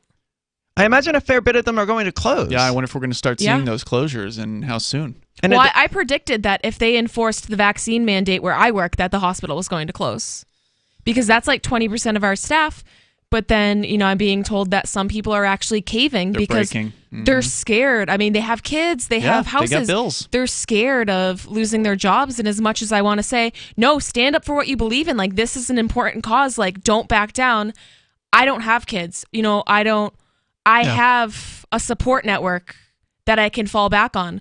Not everybody has that. So and they know it. And they know it, these people. Yeah, and it's disgusting that they're putting people in this position. Yep. It's disgusting. Yeah, but they don't care. Nope. They don't care. I mean, if they cared, the hospitals would have never been that understaffed and the nurses that underpaid in the first place. Yeah. It's all about obedience. They want people to get this experimental medication, and now, breaking news, as of just a few hours ago, the Food and Drug Administration is now authorizing booster doses of COVID-19 vaccines from Moderna and Johnson & Johnson, and now you can mix and match, according to them. More coming up. Are you about to meet the media? If you're about to be interviewed, do their homework for them. Know this about the person who will interview you. He or she is busy, so expect minimal, if any, preparation. He or she doesn't know as much about your topic as you do. He or she isn't as concerned as you are about getting your message out. So you need to take responsibility. Provide a biography and fact sheet, photographs, or other materials that tell your story. Reporters won't be put off if you supply frequently asked questions. Remember, Public Speaking 101, at the end of the speech, what's the one thing you want them to remember? You can download the document I supply to reporters who interview me and squirm through a video that demonstrates how not to conduct your media interview at www.survivalspeech.com. I'm Holland Cook. I'm a little obsessed with My Magic Mud. Several years ago, I met Jessica Armand, the founder and CEO of My Magic Mud, and I didn't even know my teeth were coffee stained. A week's worth of use convinced me, and now I use it every 3 or 4 days. It's clinically proven to whiten teeth, and I think it cleans better, too. My Magic Mud's available at most local health food stores, Sprouts, Natural Grocers, CVS, Walmart's Natural Beauty Aisle, but I can get it for you for 20% off with coupon code FTL20 at mymagicmud.com. FTL20 mymagicmud.com. There are lots of ways to listen to Free Talk Live. Our podcast has been around since podcasts began, and now the FTL feed is loaded with content besides our full show archives. Did you know that we make it easy for you to customize your podcast subscriptions? We have different feeds, one that includes only our full shows, one with just the Daily Digest, and our main feed that includes everything. You decide what you listen to. It's quick and easy to customize your feeds at feeds.freetalklive.com. That's feeds.freetalklive.com. Free Talk Live. And I still swore to the Commander-in-Chief. What oath is higher to you? I'm not going to stand up and go AWOL because, I don't believe. Well, wait, nobody said you had to go AWOL. Did you swear 2 oaths, one to the Commander-in-Chief and then one to the Constitution? You swear one to the Constitution as your Commander-in-Chief as your executive order. Which part of the oath is the priority? Is it upholding the Constitution? Well, so whatever the Commander-in-Chief says is what goes. That sounds like a cult of personality to me. It doesn't matter if it's unconstitutional. This is a nation of laws, supposedly, I was told, and since the Constitution's the highest law in the land, if the Commander-in-Chief violates that piece of paper, then you should, as a person who swore an oath to that Constitution, go in there and arrest him. Okay, well, you're making sense. Yeah, I'm trying. Free Talk Live, 7 nights a week from 7 to 10 Eastern, live on the Liberty Radio Network at LRN.FM. What if you want to hear the latest episode of Free Talk Live, but all you have is your phone? you forgot to download our archive, and you have no data connection, you can call our Listen line at 641-793-0191. That's a long-distance number, so you may incur charges. If not, listen as long as you want. 641-793-0191. The Free Talk Live Listen line, 641-793-0191. There are basically two types of advertising, direct response and branding. Radio's great for direct response with its low cost to listener ratio, but audio can't be beat for branding, which is a longer-term endeavor. You want to be the first thing that someone thinks of when they think about your product or service. If you have a local business that you want kept top of mind in your community, call the station. If you need national reach, Free Talk Live's got around 200 radio stations, millions of monthly listening sessions, can suit all budgets, and if we don't think we're right for you, we'll tell you. Email me, mark@freetalklive.com. Got Telegram? You can follow our channel there and discuss show prep with other listeners at telegram.freetalklive.com.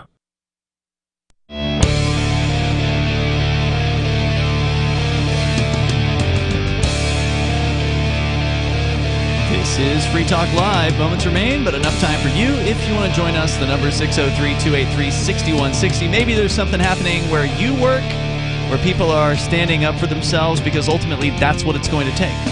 It's going to take people who are willing to say no to whatever the mandates are, whether they be vaccine passports or vaccine mandates or whatever we're talking about here.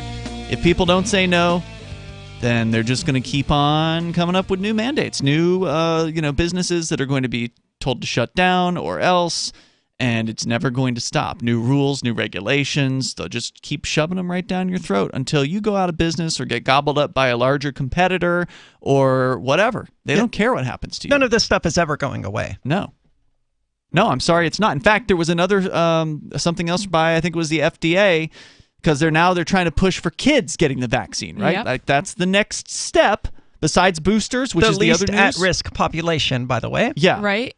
And I heard, this is just something, I didn't fact check this, but someone told me that Pfizer was telling the FDA, like, we cannot approve this for kids. We are seeing too many adverse reactions. Even Pfizer is admitting this? Even Pfizer was saying, like, we can't give this to little kids. Well, they're working on it, and the FDA lady or whatever, one of them, was recorded saying basically they intend to continue to mandate masks. So if they are going to, even if they vaccinate all these kids, they're still going to have to wear masks after that. So that's not going to get your kids, if you're an obedient serf who does everything the government tells you, and you think that getting your kids vaccinated is going to get them to be able to not wear masks so they can actually see people, like, smiles on their face, see their friends, and connect like a human being again. Sorry. This is permanently screwing up so many kids. All these kids are going to have personality disorders. Yeah, because they're going to be like sociopaths. Yeah. This is not right. You're supposed to see people's faces. Yeah. I mean, that's like, it's a developmental thing. Yeah, you need to be able to see if an adult is, going to cause you harm or whatever. If somebody's angry at you or you're doing a good thing, you need to have that reaction to be able to experience those nonverbal forms of communication, and they're so important. And that's just all being wiped away. Oh, some kid might get sick. Well, they'll survive. Yeah, but that's what kids do. But they might not survive the vaccine. That's what kids do best. Get sick. That's like the whole point, and that's how they build up their immune systems. Duh. I mean, do you remember chickenpox parties? Yes. People were having their kids sucking on lollipops, and then you'd mail the lollipop to, someone else, and that's how you build up immunity. All of that is just gone. It's been thrown out the window. Yeah. And it is an insane world right now. Yeah. But let's go on. There's other news, Nikki, that you wanted to share tonight. And this isn't specific to the vaccines, but it is about crazy government spending. Yeah. So why is the infrastructure bill deciding the fate of cryptocurrency? I mean, I would love to know, considering infrastructure has nothing to do with cryptocurrency. Congress should not be able to decide the fate of the entire crypto industry through a last-minute provision slipped into a must-pass bill. Well, they can't. They can make a law or whatever, but they can try. They don't have the power to determine the fate of cryptocurrency. So this is a $1 billion or $1 trillion bill that they just keep sneaking more and more things into. I think it has something like over 4,000 pages. So it's only $1 trillion? I thought it was a $3.5 trillion. It might be. Okay. So The bipartisan infrastructure bill has a new deadline of October 31st. But an important question that still looms is, why is a must-pass bill ostensibly focused on America's infrastructure deciding the fate of cryptocurrencies? If you scroll through the infrastructure bill to page 2419, yeah, that alone is just telling you how ridiculous this is. 2,419, and that's not even the end. That's just like the middle. Yeah. Oh, God. You'll find in section, wait for this. You'll find in section 80,603, where two curious provisions managed to turn the cryptocurrency industry upside down.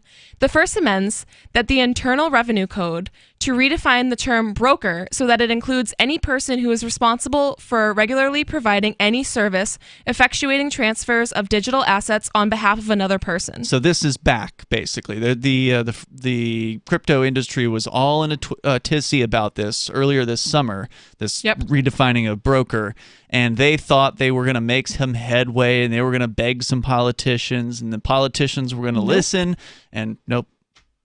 So in short, this requires not just exchanges like Coinbase or Robinhood to report personal information to the government, but also miners and developers, which honestly doesn't even make sense. Why such an overstep is grounds for objection in and of itself, it's made worse by the fact that it is requiring an impossible standard of reporting. Miners may effectuate transfers, but that is not because someone personally contracted them to do so. Rather, they are simply doing their part to validate the blockchain, and the blockchain itself is publicly available. The government is able, just like anyone else, to see the limited information that miners have. At best, this requirement represents a fundamental misunderstanding of the cryptocurrency industry. Wait a minute, hold on. Are you telling me that politicians don't understand cryptocurrency? And they're going to write laws about it? Well, the letter they wrote to Mark Zuckerberg clearly showed they understand cryptocurrency. You're joking. Absolutely, I'm joking.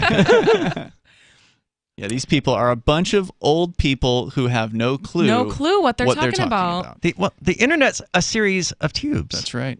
Yeah, right. So at best, this is just showing their fundamental misunderstanding of the cryptocurrency industry.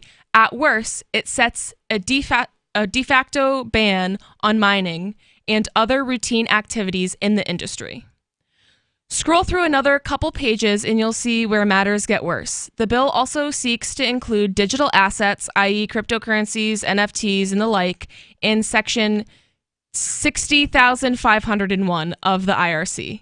At first glance, that probably does not sound very intimidating. However, if we turn the IRC itself, the magnitude of this amendment becomes clear. The section in question requires any business transaction of $10,000 or more in cash to be reported to the government along with name, address, and social security number of the payer. Failure to do so within 15 days can result in fines and even felony charges. Without even a notice to the public, the infrastructure bill would require the same reporting on digital assets. Presumably, if you're moving $10,000 worth of cryptocurrency from one point to another, you would have to report it. Yeah. Or the miners would? It's unclear. Yeah, it's both, but the miners wouldn't be able to. I don't think, right? No, because they wouldn't have that information. Exactly. So it just shows that they have no clue what they're talking about, or I don't know. It's hard to know how this will be interpreted and what all this is going to mean. But it sounds unenforceable. It is unenforceable. I mean, they can make Coinbase and them enforce it, but they're already doing the bidding of government. Yeah, so. I mean, it'll be mostly unenforceable until they find somebody they want to enforce it on, in which case then they'll enforce the crap out of it. Yeah.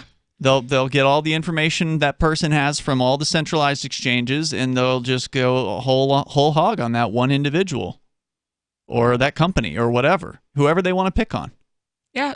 It would be hard for them to prove, though. But that's what it seems like they're trying to do. So the article also continues to say that the committee estimated that the new reporting requirements could yield $28 billion over the course of a decade. That $28 billion created a challenge when senators tried to amend the bill to remove the section on cryptocurrencies. If the section was removed, they would have needed to scramble to find a new source of $28 billion. $28 billion is like chump change for these people. Yeah, that's exactly what I was going to say. Why are they even bothering? And where are they getting this number from? Do they know that this is pulling it out of thin exactly, air. if they were to tax cryptocurrency, this is what they would get? They would have no idea. And also, it kind of seems like a lowball. It might be. But there's all literally about no obedience. way to tell. It's all about obedience. We want you to fill out more forms. We want you to make cryptocurrency more difficult to use because they don't want people using cryptocurrency. Right. That's what this is about. Because if it's about $28 billion, they can just send a notice to the Treasury Department and tell them to get some Federal Reserve notes going and increase the money supply $28 billion. So it's not about that. It's about obedience. Well, it's a $1 trillion infrastructure bill. Yeah. And in there, they're trying to raise $28 billion. Right. I can already see a problem. I mean, $28 billion, as you pointed out, that's nothing to them. How quickly do they spend money? Fast. I think it's a few billion every second or something. I don't know. There's a website called Debt Clock, U.S. Debt Clock, which it's just cranking away constantly. It's constantly going faster and faster. I'm so glad that I don't care. And I'm so glad that I don't care that they're destroying the USD. I want nothing to do with it. Yeah, they increased the debt ceiling. Remember they had that whole debt ceiling deadline thing like a week ago? Did they increase it? They increased it by like $400 and something billion, and it's only going to make it to December 3rd. Then they're going to go through the whole thing again in like, what's that, 6 weeks? 5? Something like that? Yeah, so 6 weeks. You do the math. What does that break down to? $80 million or $80 billion a week or something like that? Incompetent. All right, there's more coming up here tomorrow. We'll see you online in the meantime over at freetalklive.com. Are you tired of governments murdering people around the world? Stop using their money. There is an alternative. Bitcoin is a stateless, free market, non-political currency. Bitcoin cannot be inflated or controlled by any government. By using their money, you are helping the state. Stop doing it. You have an incredible alternative available now. Learn it, use it, spread it. Get started with Bitcoin at bitcoin.com. That's bitcoin.com. Do you feel like your nation, state, or community no longer holds your values? Have you dreamt of a place where people agree that liberty is important and are free to pursue their projects so long as they respect the property of others? There are many people just like you that are discovering freeprivatecities.com. Their social media links are at the upper right of the page at freeprivatecities.com. All skill levels will be needed when the first of the Free Private Cities opens. It's sooner than you think. Stop arguing and build. freeprivatecities.com. Looking for a great real estate investment? Consider New Hampshire, which is ground zero for the Liberty Movement. Your first call should be to Mark Worden from Porcupine Real Estate. He's more than just a real estate agent. He's your New Hampshire concierge. Where are the best places to live? Do you want farm, city, the burbs, or forest? Do you want a duplex or multifamily building so that renters pay your mortgage? There are homes in all price ranges in New Hampshire, and Mark can help with financing too. Invest in liberty and property. Mark Worden can help. PorcupineRealEstate.com. Tired of cancel culture? Sick of mega tech corporations holding an axe over your head? Join the LRN.FM Matrix chat server. It's self-hosted, so no one else can tell us what to do or